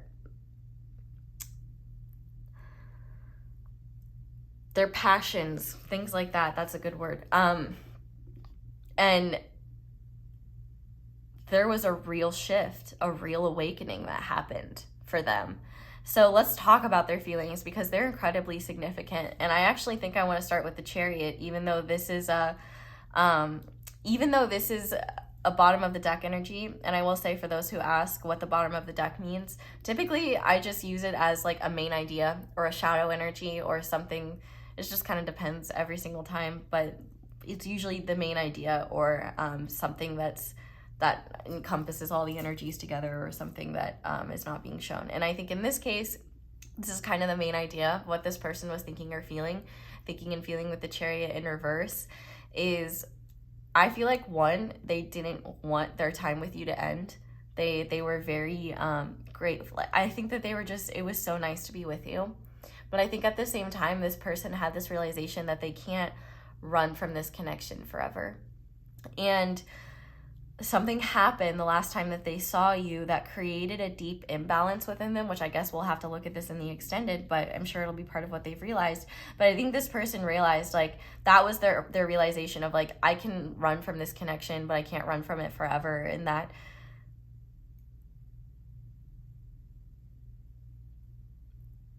they knew that whatever happened that night, there was a deep awareness in them that they will never be the same person again. Which, I mean, like, I don't know what happened. I mean, maybe for some of y'all, like, you did decide to get in a relationship, or maybe you got married or something crazy for a few of you. But not that marriage is crazy, but usually with these readings, there's a lot going on. But I think for them, they realized, like, running from this connection doesn't serve them. And not only that, I think they're realizing that they've been running away from their own happiness. Because let's talk about their feelings. With the King of Wands here, this person was on fire, like, which is interesting because they were showing up as Earth. But I do think, the King of Wands is the most connected to the spiritual realm. And I think there was a deep part of them where they reached out to you, or this meeting happened because they were literally guided by the divine. And I'm not saying that an angel came down from heaven and was like, hey, pile 3's person, you need to go see pile 3 right now. But there was just, like, this deep awareness of, like, they knew that they had to come see you. And I'm at a loss for words. I want to start crying. They realized that when they were with you, that I think there was some deep realizations about maybe pain that they had caused you in the past that they couldn't ignore anymore. And that may have been why they've been holding themselves back from you, is like they felt like they weren't deserving of your time and attention, or they felt like, they weren't a good person to be in your life. And I think that they've done a lot of growing and a lot of evolving. And I think that the last time they were with you, they realized you weren't the problem and they weren't the problem. But, well, I guess both of you were kind of the problem, because, like, we all are our own problems. But also, like, they realized that their environment was a huge part of the problem. And I think that they've already had this awareness that their environment doesn't necessarily support the person that they're becoming, and it doesn't reflect the person that they want to be, but it is their comfort zone and the environment that they're used to ruling in, the environment that they're used to feeling powerful in. But I think that it's almost like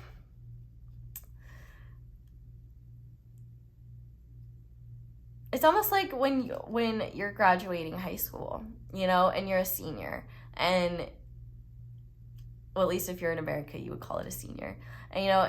But in any school, when you're the oldest grade, obviously you feel like you rule the roost, like, and you're the shit and you feel powerful and you feel good, and it's just like you're the big dogs. And I feel like this person feels like a big dog in their regular life, but I think around you they feel like a little pup again. Like they feel like it's like they don't feel like a big fish in a small pond anymore. And it's not because you have a really big pond or anything like that. It's just, I think that they're not used to being around someone that they feel like is at their level. And I feel like this person has almost lived in this life, in this bubble where it's like they were the only senior in their school. Like not literally, but in the school of their environment. Like they were the only senior. And they have like a bunch of dumbass sophomores, right? Like that do their bidding and do whatever they want, that don't have a whole lot of ambition, but are just here for a good time to mess around, that they enjoy having around them. And, you know, and they just don't take things too seriously. And you're like this college hottie where it's just like, oh, they don't even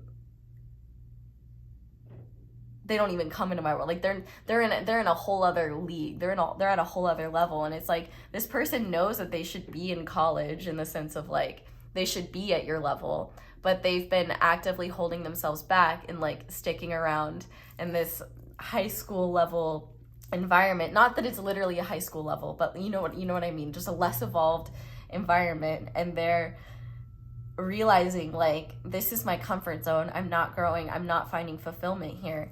Because when they were with you, I think that they felt more powerful than they had ever had before. It's almost like you made them feel like the King of Pentacles. And I don't think they were revealing that to you because I don't know if that's a role they ever thought they wanted. But there was a deep awareness that night. I think that they realized that there's something really special to this connection. And with the world here, I think they realized like they want to be a part of your world, and they want to change what their world looks like. I think they're realizing like, you know, the world is all about ending cycles, ascension, graduations, evolution, things like that. And I think this person spiritually is graduating, and they're ready for new challenges and new things to come their way. And I think they haven't really known what they've wanted because, one, they haven't really had that. Well, I think a lot of their desires are more career focused in general. I don't think that they ever thought they would be unsatisfied by their social groups or the way that they interacted with people. And I think for you, it's just they see a future with you. And with the 10 of Cups being here, the last time they were with you, they were so happy. And like,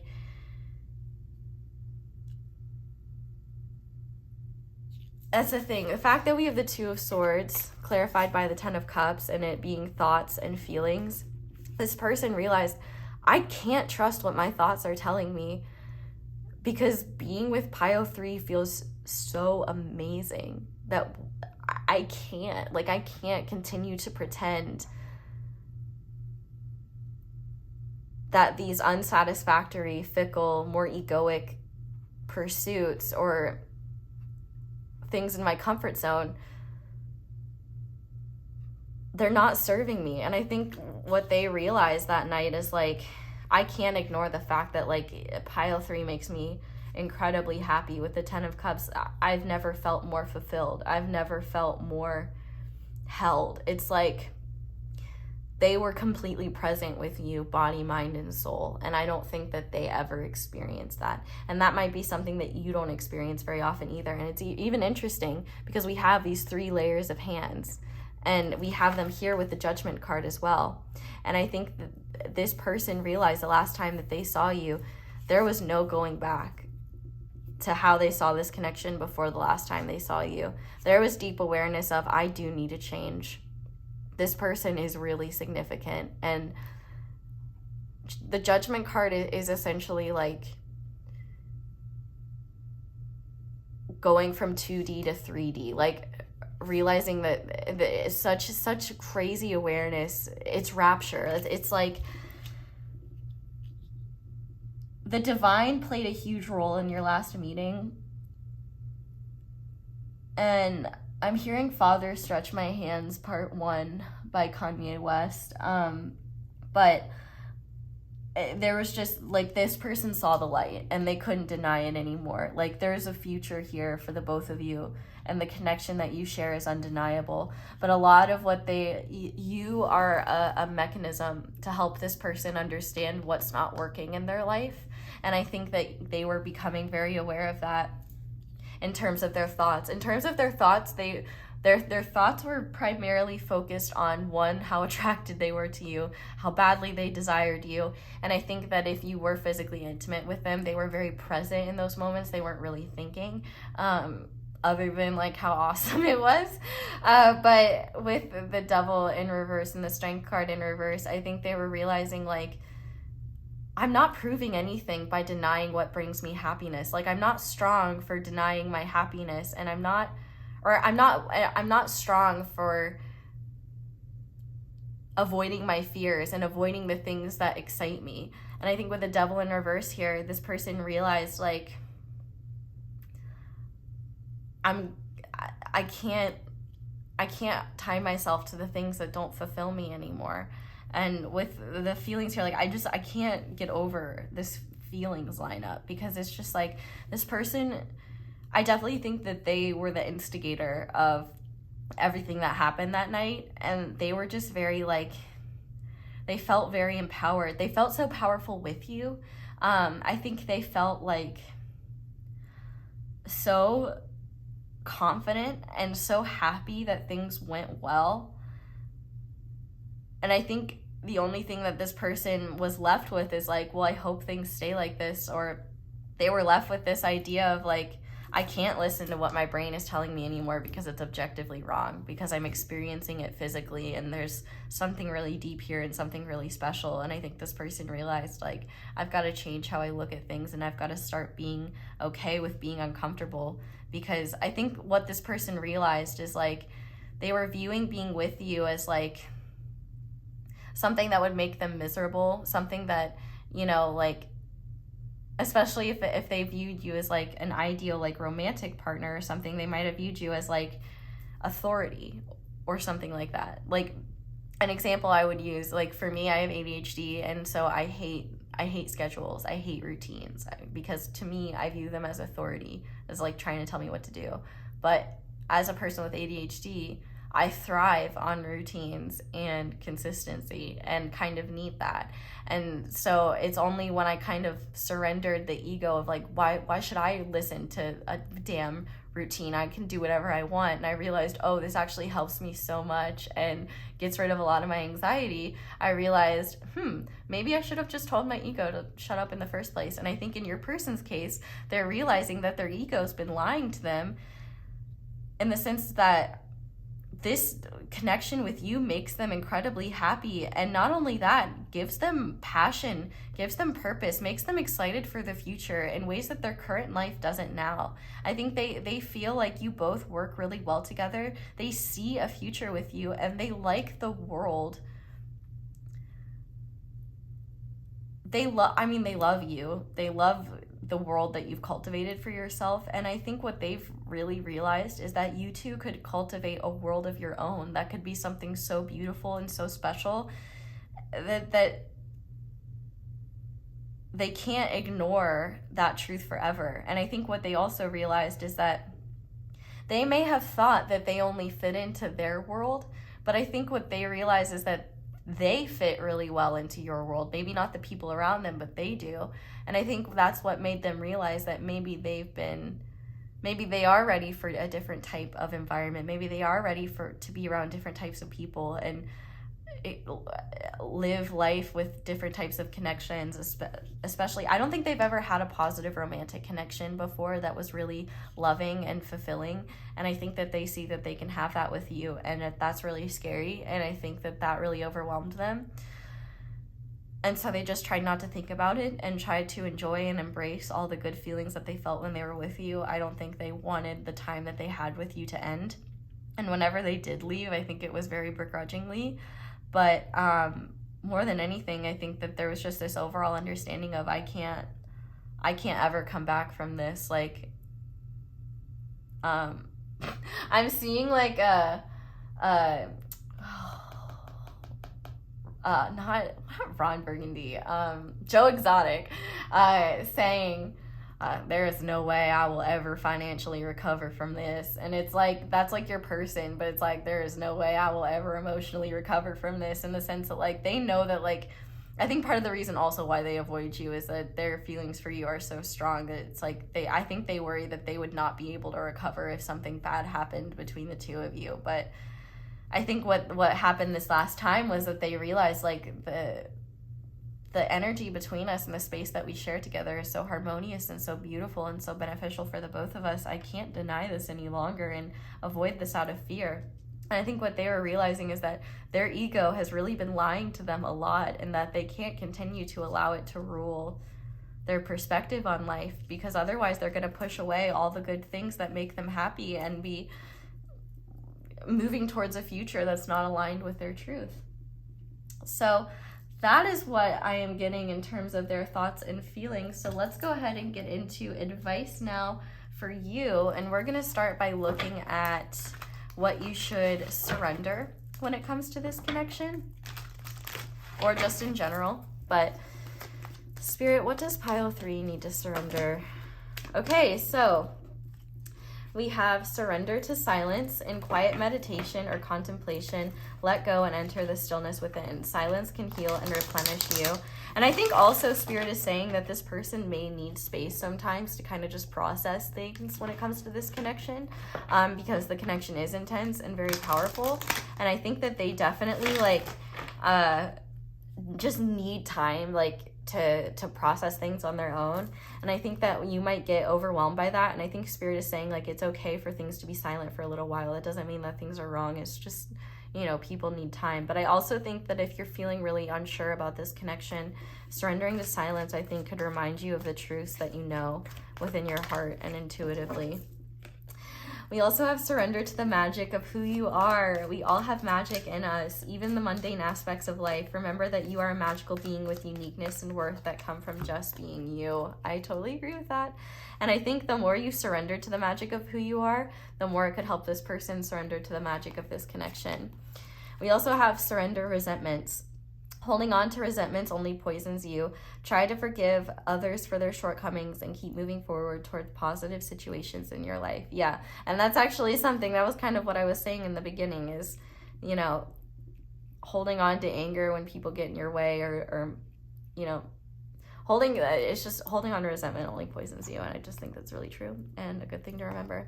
We also have surrender the habit of people pleasing. Speak your needs and be true to yourself. Focus on your own happiness instead of always trying to make everyone else happy.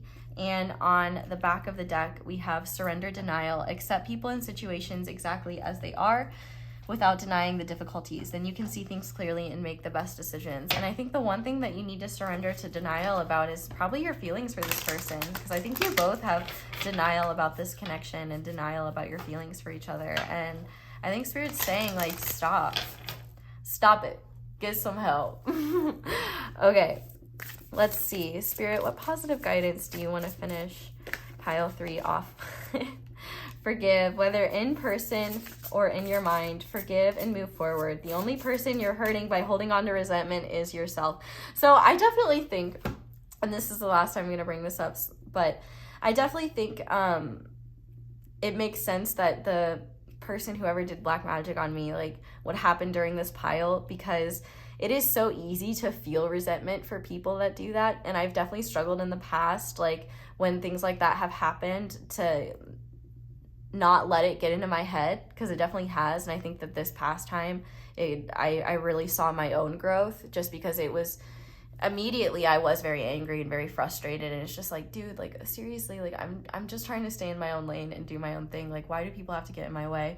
But then at the same time, just after I kind of allow myself, like, validate the initial feelings of anger and frustration, but then, because I knew immediately after it happened, only I was going to poison myself if I, got really angry. But I was angry anyway, and I couldn't stop it. I'm a fucking Aries. I get angry. But I'm also quick to let things go. So it's almost like I just had to, get through the anger of it, let it go. and then focus on healing and being kind to myself. And I allowed myself to be guided and use specific decks, and the specific decks I was drawn to allowed me to provide healing not only for myself, but for the person who sent the attack my way. And I know in my heart the only thing that helps me feel resolved is knowing that, like, for me, it was so easy to move forward after I did that, because I was like, I've done all I can do.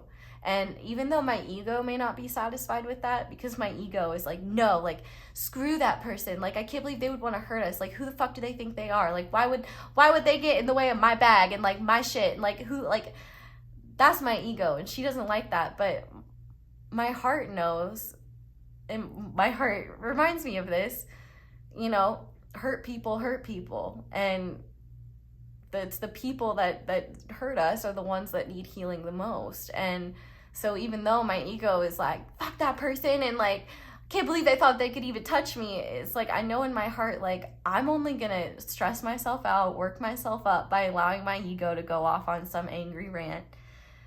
And so allowing it to happen a little bit just to get it out, but then trusting the truth of my heart and honoring that instead really helped me let go of any feelings of resentment before they could really start to build. Because I could have allowed that to be the case, because it set me back 2 days, and that's really frustrating, but it's not worth it. And it's like, at the end of the day, I gained a lot from it. I got to spend a lot of time for my guides, and, you know, it was a good reminder too that I need to ground and protect my energy, because I wasn't doing a very good job of that. But anyway, I wasn't going to go on a huge rant, I'm sorry. The point of that being that there are people that are just fucking mean, and we can't understand why they want to send nasty negativity our way, but to know that it more likely than not has nothing to do with you or me, which I know in my case likely has nothing to do with me. And it's just people's own shadows that they need to deal with. And I think one thing that you need to know is that, like, I feel very good just doing what I know in my heart is right, even when my ego doesn't want to listen. And I think the more you can trust what your heart is telling you rather than what your inflamed and wounded ego is telling you, you can reach peace and solutions a lot sooner and let go of the poison that is anger and hate and resentment, really resentment, because we just simply can't control other people's crap. We can only control our own. But what else, Spirit? Friendship. You're an incredible friend. You're valued and a joy to be around. I think that's important to know as well. Like, I think that you're not just... There's a lot of, like, romance and physical passion that came out, but I think that this person also values you as a friend, and I think that's why they view you so highly, is like, it's just you're everything to them. Like, you bring the friendship, you bring the physical connection, you bring the intellectual connection, like, you bring it all to the table, and, like, no one would want to lose that, you know? But we also have empathize. Instead of judging or gossiping, empathize with this person. Try to see their point of view. Choose to only see through love. Yeah, and that's the thing too, is like, you know, I could look at that situation and be like, oh my God, I can't believe that someone would just, like, try to attack me. Like I'm just doing my own thing. Like, it's so messed up. Like, why would someone try to hurt me? But then I'm also at the same time, I'm like, people are fucking nuts, and I don't need to know why they have the opinions that they do. But if for whatever reason they felt that badly that they felt they needed to do that, that's really sad. And I hope that they can heal and find, you know, peace and move on from that. Like, I think if we could all read energy, we would be a much more compassionate society.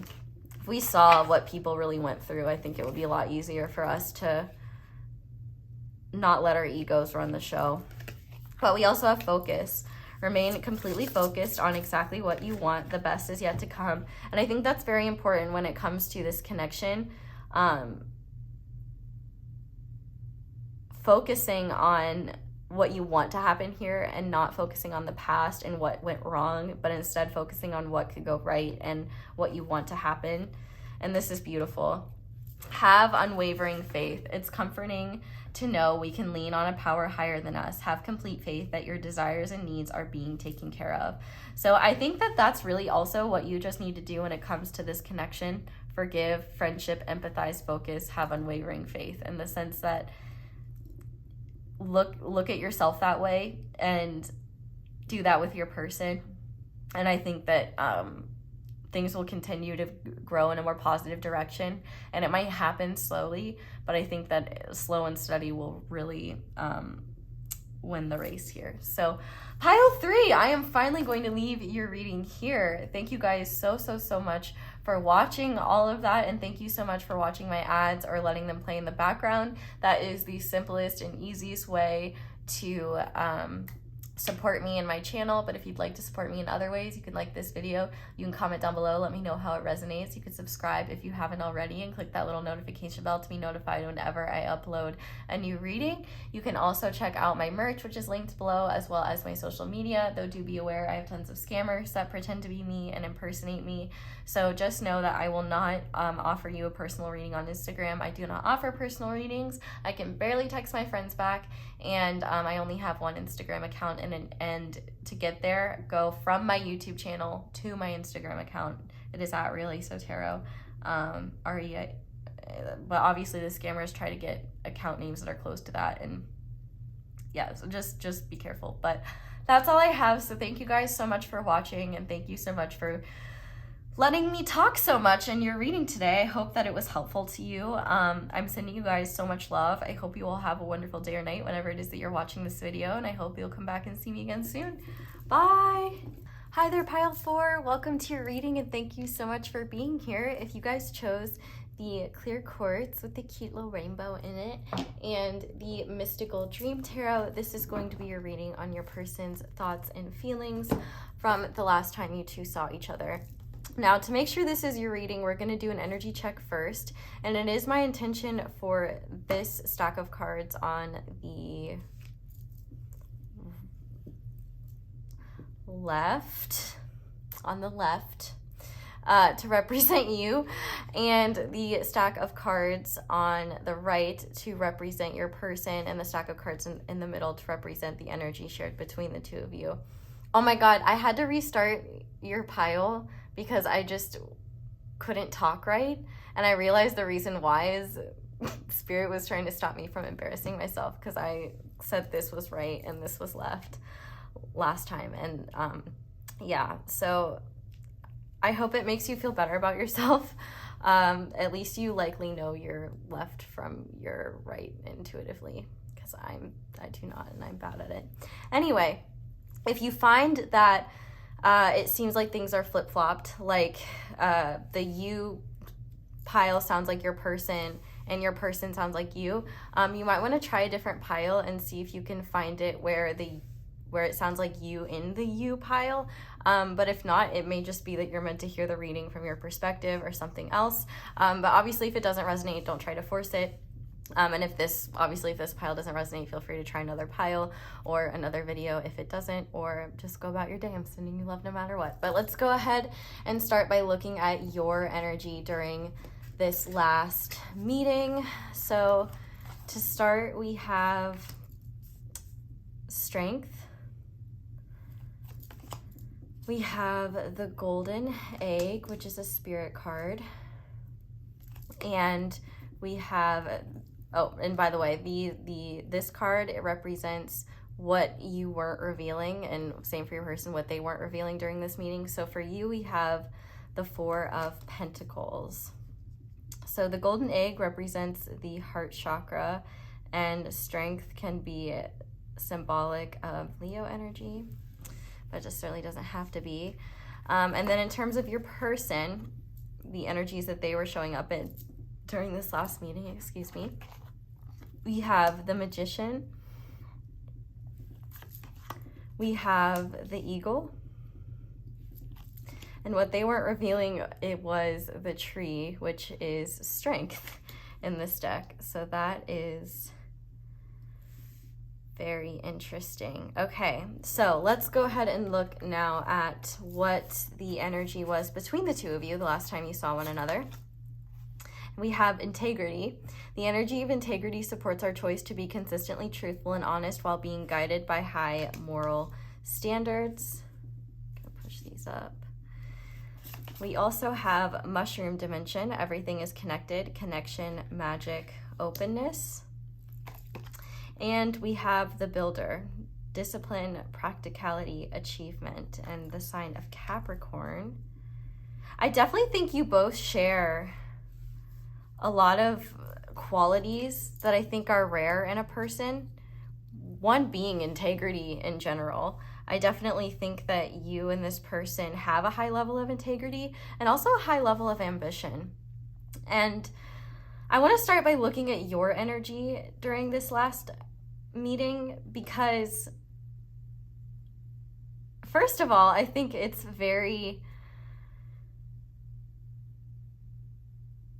just very interesting how all the cards are faced. So this strength card, first of all, is very interesting because typically the lions in a strength card are usually being kind of subdued or tempered by a calming, nurturing, usually woman in the card with the lion. But in this case, we see a cat on top of the lion, which is roaring, and it's looking directly at the golden egg, which is representative of the heart chakra.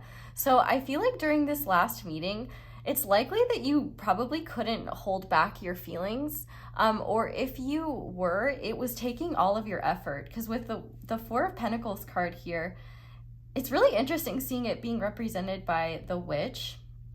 I'm kind of digesting that because I'm sure there's a lot of representations of what that could be. But I do think that part of this is a shadow energy that you are trying to hold back. I feel like you didn't want this person to know how strongly you were feeling for them. But at the same time, I feel like you also didn't want this person to know maybe how fearful you are of this connection in certain ways, or maybe just how much effort it takes to hold back from them at times. I definitely feel like it took everything for you not to reveal too much, which is interesting. It's interesting that we have an egg in a nest and we have the eagle here. So I actually want to talk about your person.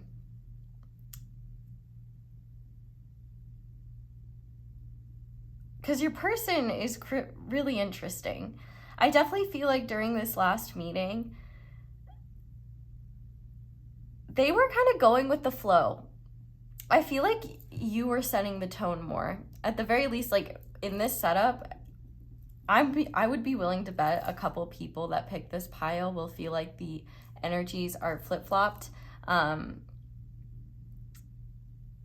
I feel like whoever the strength person was, they definitely were calling the shots more during this meeting. I feel like the magician person, actually that's not true. I feel like it could have been kind of back and forth because the magician person, I feel like, wields a lot of spiritual power. And the eagle card talks about mental and spiritual transformation and the ability to kind of fall from the nest and fly, so to speak. And it's quite possible maybe there's history between the two of you where maybe you and this person haven't always seen eye to eye, or maybe you've always been confused about your connection to this person and wondered why they cared about you so much, or why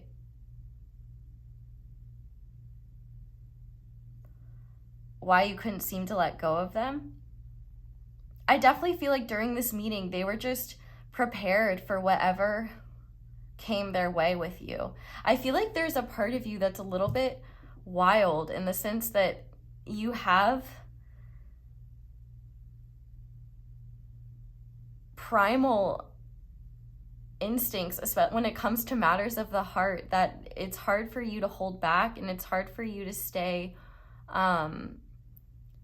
in a game playing energy or an energy that's insincere when you're aware of what's in your heart. I feel like you're someone who really protects their heart and can also do a really good job avoiding their heart if they want to.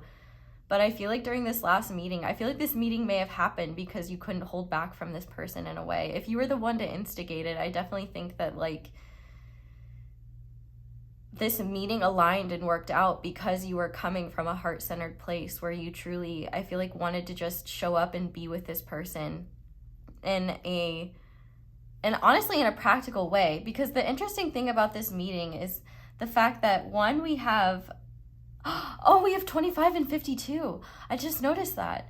So those could be significant numbers. The fact that they're mirroring, I think, is really important.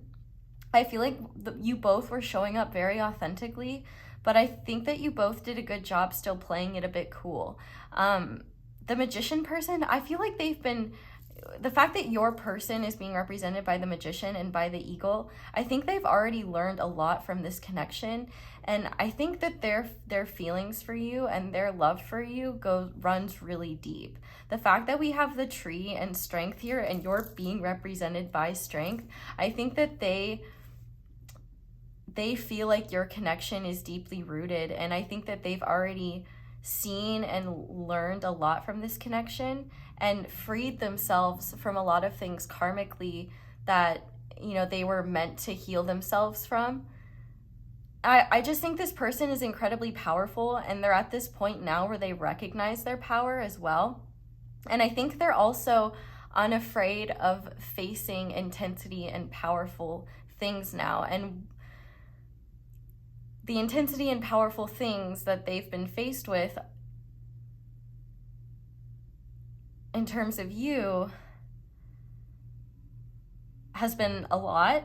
And I think that you've played an integral role in this person transforming. And as a result, I think that they cherish any time that they have with you. And maybe if you've been holding yourself back from this person, like maybe one of the things you haven't wanted to talk to this person about is why maybe you've been standoffish from them or haven't really wanted to be around them as much, or why you've been holding back. I think you maybe have partially been holding back from this person because, you know, there's a part of you that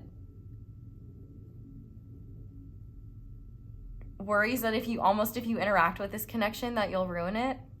I feel like you worry that you have this inner witch. Like, the way that I'm interpreting the witch is like, you may worry that your inner saboteur or your inner shadow is going to ruin things or make you look desperate or make you look weird. I feel like and maybe that's it too. Maybe it's not even like a shadow energy, but maybe you're afraid of expressing vulnerability, and the thought of vulnerability seems so foreign to you. It's almost like maybe you wonder sometimes if the magician has had a hand in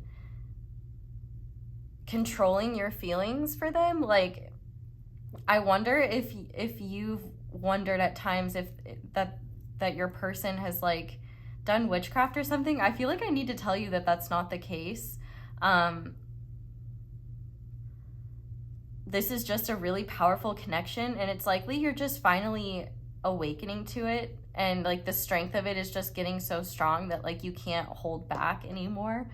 But I do think that you almost feel like you've been put under a spell. And I think you might worry that your person put you under some type of spell. But what you need to know is that this person didn't do anything. In fact,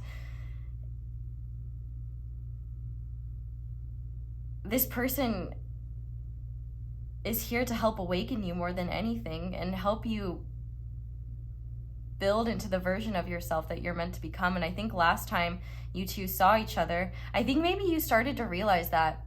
But I think one thing the magician was really good at holding back was their feelings and how deeply they run for you. Because the fact that we have air here, the magician is also ruled by Mercury, and Mercury rules Gemini and Virgo. Virgo is an earth energy, but Gemini is an air energy, as well as Libra and Aquarius. So I do feel like this person was very fair and light and conversational with you, but also very real with you and very truthful with you. I feel like there's a lot of things that you didn't talk about, but I also can't believe I haven't noticed this either, that you both have infinity symbols on the tops of your heads. I feel like the difference between you and your person is that your person has kind of mastered their lion more. They're kind of in a different place where they've transcended a lot, and they're not even like, they have wings now. They're just at a different point. I guess I wouldn't say I feel like they've been doing the spiritual stuff longer, if that makes sense, or they've been awakened to the truth of this connection longer. I feel like for you, you may have known the truth of this connection, but I feel like you were very resistant to allowing your heart to acknowledge it. It's like you could know it and see how there could be truth to it, but not have to integrate that truth to the point where you feel it. And I think since you felt it, it's awakened a lot within you, and it's very uncomfortable and foreign and kind of scary, maybe. But I think during this last meeting, you were showing up. I feel like I want to tell you that you were very brave, like, during this last meeting. And I feel like especially if you find your person, this magician person, to be a bit intimidating, I think that you can know that they view you just as highly as you view them. And I do think whatever you admire within them is also within you. And I think the last time you saw one another, you both were being remarkably restrained for the amount of intensity that was there. But at the same time, I think you both were just kind of shocked by the magic of this connection. With the mushroom dimension, everything is connected. Maybe for some of you, you could have been doing psychedelics or something like that. But it could have just been that it felt like time disappeared while you two were with each other. And it could also be possible that you just felt like the connection between you was kind of trippy, but also magic. And I think the fact that integrity is showing up here is incredibly important, because I think that there was this kind of undeniable energy of the fact that even though this connection seems so surreal and so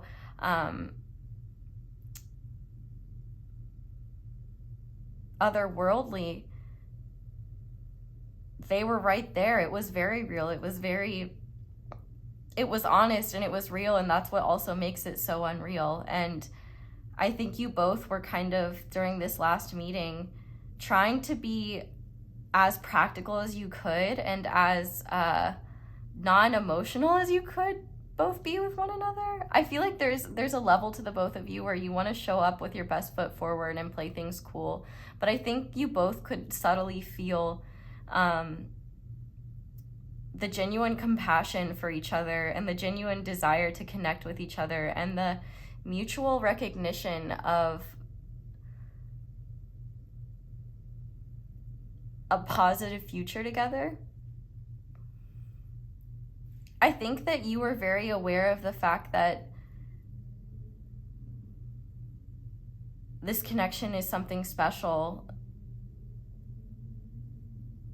And you may have even been looking at your person like they're the one, or that like they may be the one. The magician can often represent like a high level soulmate or something like that. And I think for you,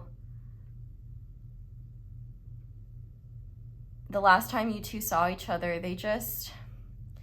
I feel like they made this last meeting easy, in the sense that it may not have been easy to show up and be around this person and deal with the intensity of your feelings and try to hold them back. Like, it kind of seems like your primal like emotions and like the ways in which this connection kind of makes you kind of awakens you to parts of yourself that you typically suppress. I feel like you kind of had to hang on for dear life to just kind of keep it held down so you didn't come on too strong or look crazy, which I don't think you would have ever looked crazy to this person. But I do think that they were just very excited to be around you, especially with the Magician card here. I feel like they love talking to you. I feel like they love hearing what you have to say. And I think that you have the deepest respect and admiration from them. And it's quite possible they manifested this meeting and they felt like, I feel like they were feeling very proud of themselves during this last meeting because they were definitely self-reflecting a lot. We'll probably see that in the cards of just how far they've come when it comes to how they've transformed and how much they've grown. And also the power of their ability to manifest things. Like they may have manifested this specific meeting, or maybe during this past meeting they realized, like, even if they had doubt in this connection, they may have realized, like, the strength of this connection is kind of undeniable, and it's something that makes them feel very connected to their human self, or I guess in this case their cat self, to their life purpose, to their to their truth. And the fact that I'm coughing so much, I really do think that this person maybe has had trouble acknowledging certain truths around this connection. And it's quite possible that this last time they may not have said something out loud, but they mentally had to acknowledge that there's a lot of divine reasons for this connection to be in their life. And with the infinity sign here, like, the two of you are never gonna fully like disappear from each other's lives. It feels like it's just going to be something where it kind of comes and goes. Like, if you guys push it away, it will come back until you face each other and, you know, work together. I didn't mean to make that sound so like fatalistic or something like that, but I do think that the both of you were really restrained, despite the intensity of your feelings for one another and despite the genuine passion that you both felt for one another.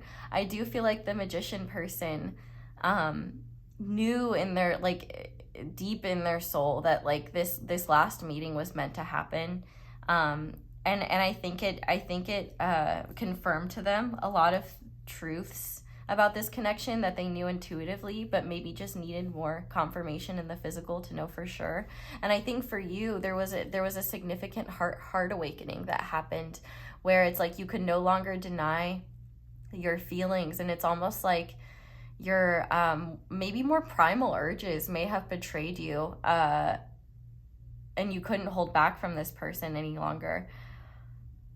But at the same time, I do think that maybe one thing you were hiding from this person as well as the fact that maybe you don't view yourself as worthy for this person, or maybe you might feel like you might struggle with just feelings of unworthiness or insecurity. And I feel like you were definitely hiding your insecurity. I think you were coming towards this person in a very open and compassionate and loving way. And I think this person responded really positively to it and felt safe as well. And I think whatever you talked about really brought illumination for the both of you. And I also think it gave you both wisdom and clarity around how you both are individually building yourselves in your own lives. And I think it gave you both insight into what you both could potentially build together. And I think this last meeting was a building of a more harmonious and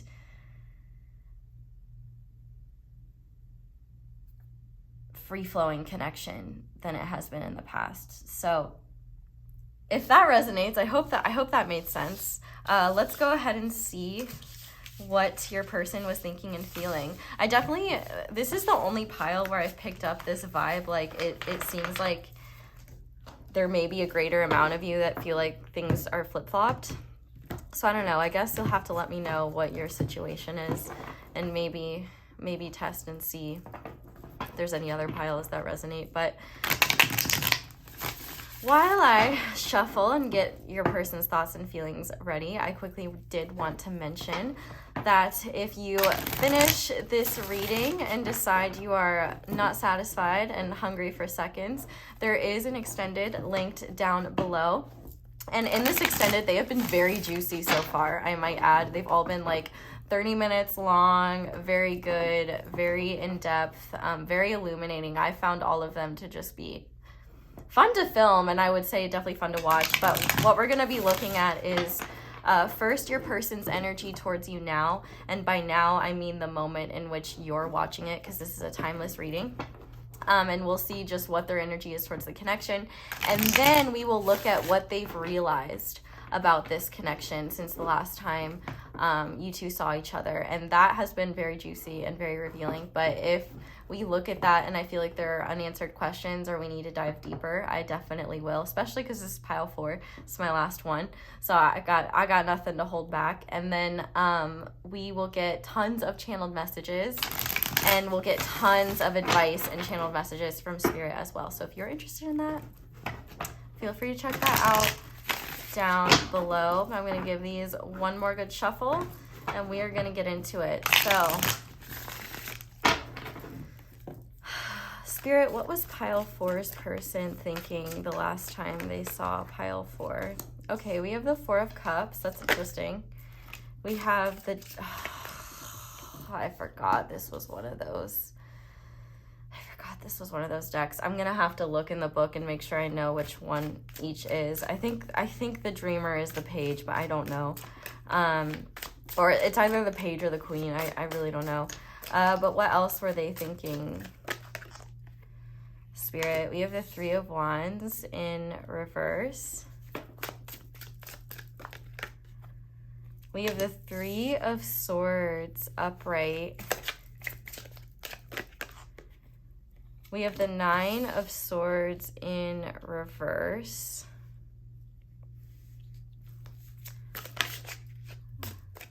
And we have the King of Wands in reverse. At least I think that's the King. Okay, interesting. Let's see what they were feeling.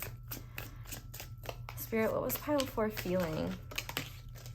They're feeling a lot, and I think I need to take all of these. So we have the 10 of Swords in reverse. We have the Queen of Wands. See, I don't know. There's the Lady, there's the Dreamer, there's the Spirit. Listen, this is what I will say.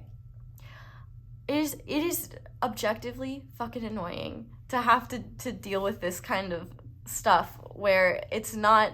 If you're gonna change the name, at least make it a little bit obvious what you were going for. Like, King, I don't know. Point in that being, people will be like, well, why do you use the deck if you don't like the names? And it's like, because I think the deck is beautiful and I love the deck. It's a minor inconvenience. It's like the same thing as like me thinking your kid's cute, but that its name is stupid. Like, why are there so many Bacaleys out there? Like, I'm going into an unnecessary rant. This person feels defensive because I feel very defensive as well. There's something where this person felt defensive during your last meeting. Yeah, wow. 4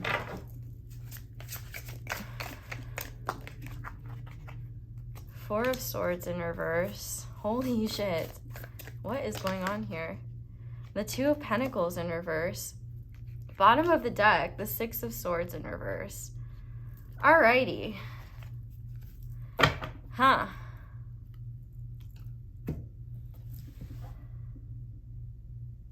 I don't know what... I mean, I know what's going on with this person, but... Pile 4, I definitely feel like we need to have a talk. I don't know what happened between you and this person, but they're definitely very...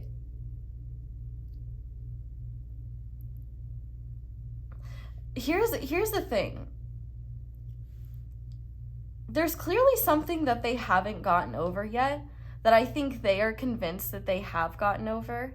That this last time that they saw you, I feel like they were just thinking about your past together. I feel like they were deeply ruminating about it, actually. Yeah, it's like they were very conflicted about your last meeting, which I guess with the Magician being there, they could have been overthinking everything. And with the Eagle card as well, there could have been a fearful energy to it. Here's what's interesting, though. Their energy is remarkably calm and evolved for what's coming out here. And I think that during this last meeting, the cards are essentially picking up on what they were processing and thinking and feeling the last time that they saw you, that they didn't tell you, because there was a part of them that was just trying to stay present and stay in the moment with you. And also, I think because the energy between you was favorable and things seemed to be going in a positive direction, they didn't want to bring certain things up. I need to look at what... Okay, so the dreamer is the page. The spirit is the knight. And see, I thought the spirit was the king. It's not. It's the Lord. You know, that's all I'm saying. That's all I'm saying. If you're a tarot creator, I love you. Thank you for what you do. But I urge you to consider that you may be doing what we have done to the name Caitlin, in the sense that there are 70 million ways to spell it. Okay. But at least then you can still understand what it's trying to say. This is even more confusing. All right, so that's, okay, cool. And then this is 21, so that's the world. Your person feels like you guys haven't moved forward from a cycle yet.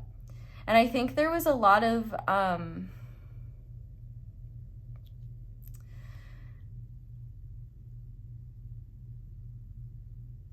I feel like your person was kind of disappointed the last time you two saw each other.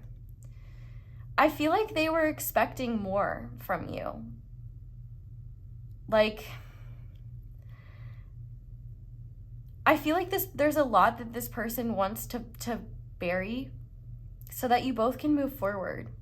Like, I feel like this person, you know, it's interesting that the Six of Swords is represented by a chess game, because I feel like this person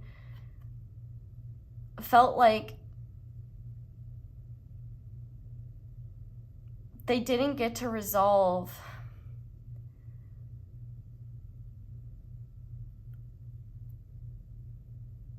levels of tension between the two of you that still exist. This is so interesting, because it's such a different energy from what I was seeing in the energy check. And I think this is why it's so important to do the energy check, because this person was in two different places at once when they were with you, in the sense that they were really happy to be with you and be in the moment with you. I feel like they felt deeply connected to you and felt like that you were coming at them from a place of authenticity and from a place of truth. But I feel like there are things from your past with this person that this person wants to address and they don't know how to. I think that there may be things that you have done that hurt this person in the past. And if you were physical with this person, like if you guys were physical this last time, they may have worried that you were just in it for physical reasons, or your intentions were purely physical, which we can see, obviously, that was not the case, that there was like deeper emotion involved. But I do feel like this person was worried, what if I'm just going to get my heart broken again? I do feel like when they were with you, that's something they were thinking. Because I think with the Four of Cups here, they knew, one, that this situation would come around and that you would be able to resolve things. But I feel like once they were actually with you, it was hard for them to be present, because they were maybe ruminating on what had happened between the two of you in the past, or worrying that you were going to repeat a cycle again. I feel like they were worried, what if I miss something and I ruin things, or I get my heart broken, or what if pile 4 isn't as interested in this as me, or what if they don't want this? What if they're just using me? What if I'm just what they want for tonight, or just what they want for a little while? I feel like they had this worry that maybe you were only coming around to fulfill your own needs. You know, obviously with strength representing Leo energy, sometimes people can associate Leo energy with being a bit prideful and a bit selfish. And maybe this person was worried, like, if maybe in the past, if you and this person have had difficulties, like maybe this person wanted something more and you didn't. I don't know, I just feel like you were coming at this person from a very authentic place, and I think that they knew that deep down, but their fears were really getting the best of them, and I think that they were very afraid. I feel like they clearly went along with whatever you instigated between the two of them, and very willingly so. Like, they wanted to be with you. They wanted to do whatever you did. Like if there was a physical, like if you guys got physically intimate, for example, like this person wanted to. I think for them, it's almost like they were just worried, like they couldn't help themselves when they were around you. Like they truly wanted that too. I think the problem is that they worried, like, because you guys haven't talked about things, they might feel like there's just a lot that's been left unsaid. And in terms of their feelings, I think this person worries that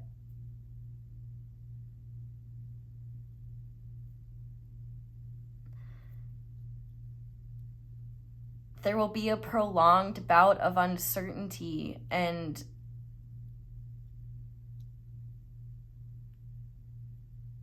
an imbalance again. Because with the Queen of Wands in reverse and the Queen of Swords in reverse, with the World in reverse, I feel like they were really, really fighting with their self-destructive side that tells them you're not good enough. Like, I feel like their demons were really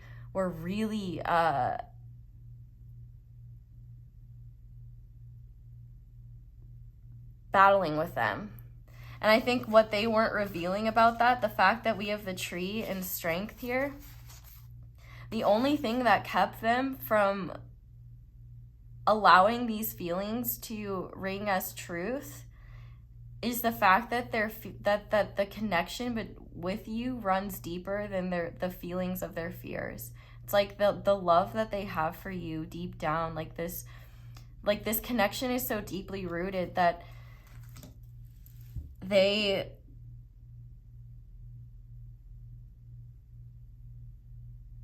okay. And they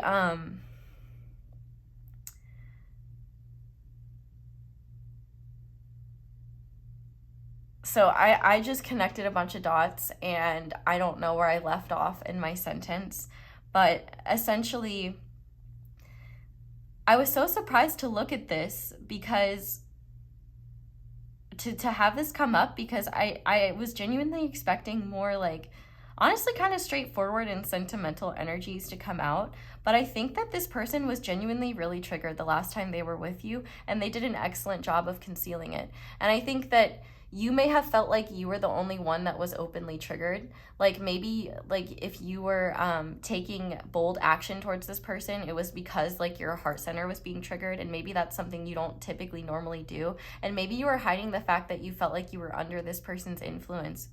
But I think that it's actually important for you to see that you certainly weren't. You were under the influence of your own emotions.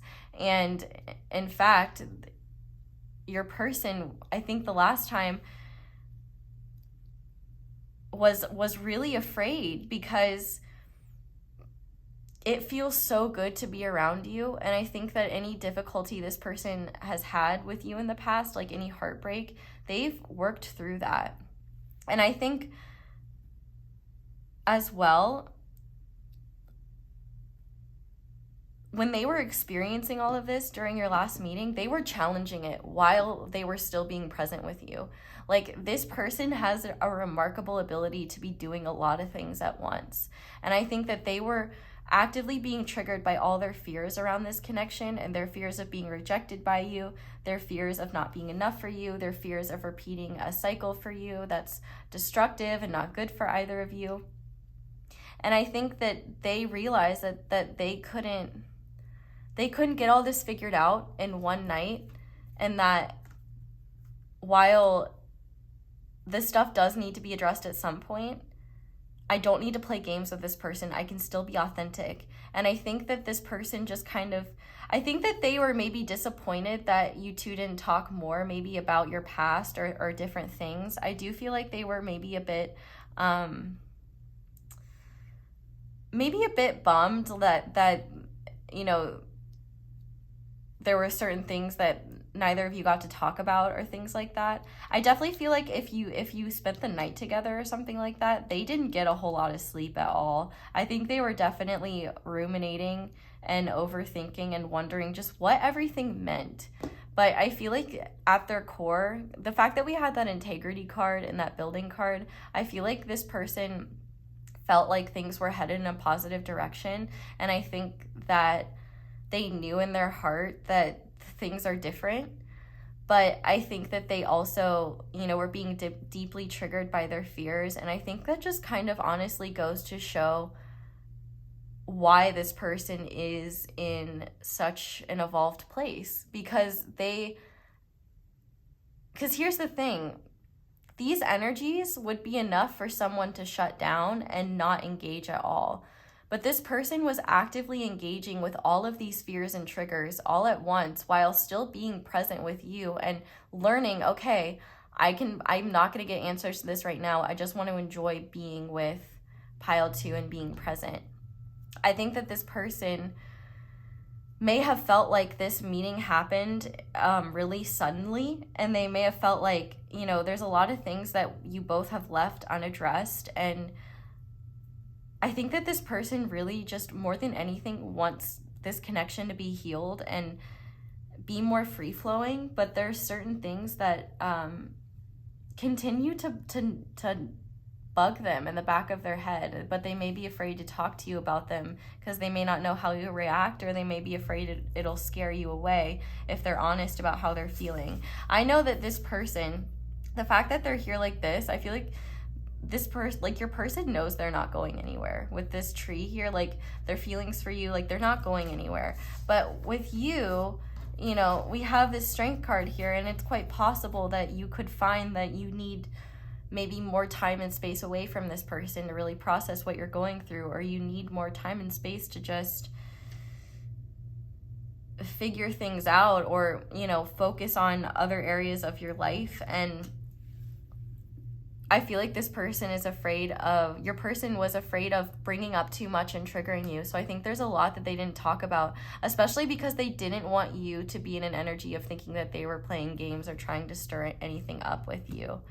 Yeah, with the 8 of Pentacles, it was like, I feel like this person felt like you both have been doing so much work on your own. I feel like this person wanted to work more on your connection the last time they saw you, but there really wasn't an opportunity for that. And I think that they were maybe a little bit bummed about that, and they didn't know how to make that happen. But I think the thing is that they weren't intent on making that happen. They were hoping that there would be an opportunity maybe to resolve things from the past, but they weren't dead set on making that happen because they didn't want to play games in order to do that. And that was very calculated on their part, because the magician is capable of manipulating a situation in their favor if they want to make that happen. And I think that they could have very easily manipulated this a conversation to address what they wanted, but they didn't, because 1, they cared about you being comfortable and not being triggered, and 2, you know, they just didn't want to play games or allow their, if they had brought it up, I think during the last time they saw you, they would have been bringing it up from a place of reactivity. And I don't think that that is what they genuinely wanted. But I think it's very telling that the only 2 upright cards are the 4 of Cups and the 3 of Swords. This person, the last time you two saw each other, was facing a lot of their triggers and wounds, and the universe was using it as a tool for them to see that they can either allow their insecurities and their fears to eat them alive and stop them from being present and stop them from developing a further connection with you, or they can face them and explore them and be open to seeing what you might have to share with them and what this connection might have to offer them. I feel like they they kind of realized that that all of these fears, until they can be addressed and things can from your past can actually be discussed and resolved, there's not a whole lot they can do in terms of it. So there's no reason for it to take so much space in their mind and in their psyche and stop them from embracing the moment with you.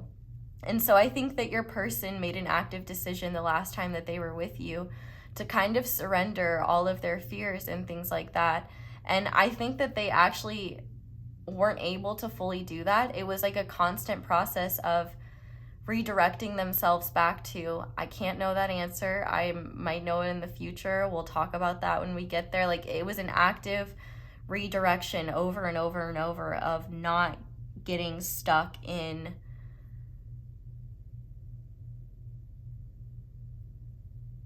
fear or reacting from a place of fear. And I think that actually held them back from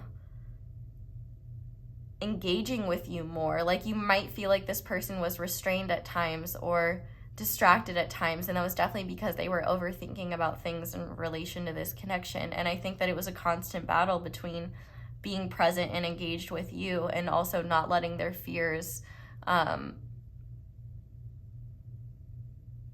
keep them in a panicked frenzy, because I think they genuinely cherished their time with you.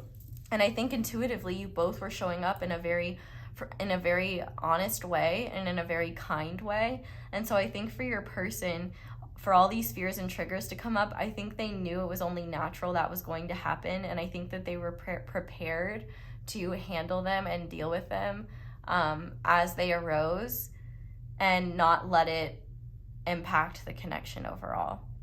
So that's actually a really interesting interpretation of their thoughts and feelings, because I think that they see the world in you. And I think that if you hurt them in the past, which it seems like you did in some way, unless the energies are flip-flopped, I think that they care about you and the connection so much, and they don't want this past pain to be something that inhibits you both from being honest and close to each other in the future. And so I think that they're just kind of in this process of healing it on their own, but also preparing for a time when it might be right to kind of bury some old beef and just kind of start fresh with you. Because I think more than anything, that's what they want. They just want to move forward with you. And the reason why the Six of Swords is in reverse, because upright, it's about playing games, and they're not here to play games. They want smooth sailing. They want to move forward with you. And I think that's really all they care about. Yeah, I think they were maybe disappointed that you two didn't get to talk more about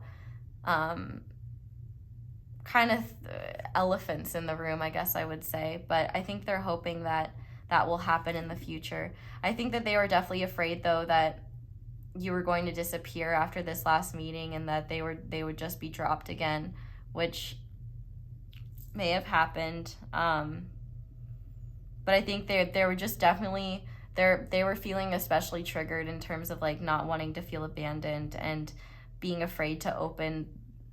They were worried that by opening themselves up to you, they were betraying themselves, but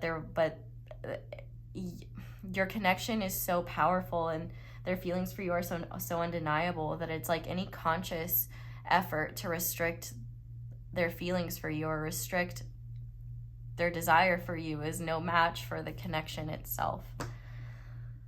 So I'm going to go ahead now and finish the free portion of this reading off with some advice for you. And we're going to start by looking at what you need to surrender when it comes to this connection. I know this might be a bit of a frustrating answer, but genuinely, like, a lot of their thoughts and feelings had to do with their own fears and triggers about this connection. So I think that if you've been wanting to have a heart-to-heart conversation with this person, I think that they would really benefit from that as well.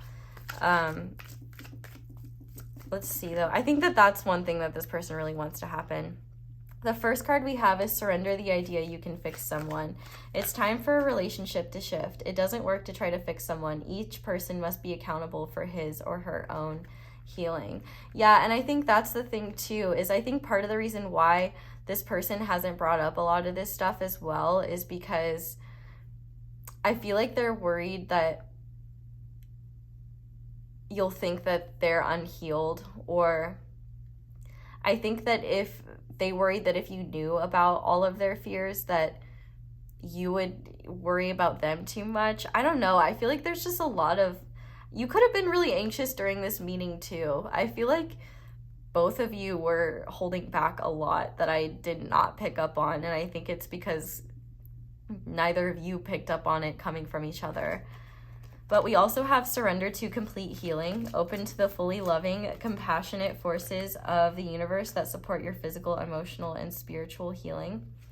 Oh, and also, I feel like too, surrender the idea you can fix someone. I think this has to do with other people in your life as well. Like if you feel distracted from this connection by other people that need your help, Spirit might be telling you, like, surrender the idea that, you know, you need to help someone before you can live your own life. Like, their healing needs to be their own job, you know? We also have surrender your addictions. Whether you're addicted to substances, food, people, sex, or overworking, take action to begin to heal the addiction and replace it with healthier alternatives. We also have surrender to what is. Flow with what is instead of fighting it. When you can't, I'm sorry, I can't stop burping. When you can't change a situation, compassionately accepting it exactly as it is will bring you peace. And on the back of the deck, we have surrender your fear of change. The universe is reminding you that you are cared for always.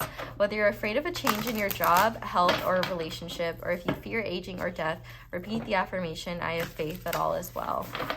I definitely think that part of your person's fear this last meeting too was what's going to happen next. Like, I don't feel like they felt completely resolved. And if you two didn't make any plans to see each other in the future, there might just be a lot of uncertainty. And I think that part of what made them fearful is, what if I have to sit with this uncertainty for a really long time? But there was a surrender and acceptance to it as well. Like, if I have to, I have to. So to finish off this reading, we have give and receive love. Give love with a generous heart and receive love with an open heart. We also have forgive, whether in person, in your mind, forgive and move forward. The only person you're hurting by holding on to this resentment is yourself. So I will say that this forgive card came out in like 2 different piles. So I'm interested. It would be interesting to see if you can find your connection flip-flopped. I don't know, I just think it would be interesting to see if that's the case. But we also have empathize. Instead of judging or gossiping, empathize with this person. Try to see their point of view. Try to only see through love. And I think as well, one thing, like, I feel like if you're due to have a heart-to-heart with this person, try to look at things like not as them criticizing you, but instead just talking about their experiences and knowing that they're not judging. I feel like this person is not judgmental. I feel like they were judging themselves for being so triggered the last time they saw you. But we also have meditate. Meditation is powerful and can help you see clearly, remain calm, and become at peace with yourself and what you desire. And finally, we have unwavering faith. It's comforting to know we can lean on a power higher than us. Have complete faith that your desires and needs are being taken care of. So I would definitely say that this kind of summarizes everything. But I am definitely interested to see what the extended is going to reveal, because we're going to be seeing what they've realized. So I'm interested to see how this energy has shifted since then. But this is where I'm going to leave the free reading. So thank you guys so much for watching if you're leaving me here. And thank you so much for watching my ads or just letting them play in the background. You don't need to watch them, but just letting them play, like, that's the simplest and easiest way to support me and my channel. But if you would like to support me in other ways, like I said, you can check out the extended linked below. You can like this video.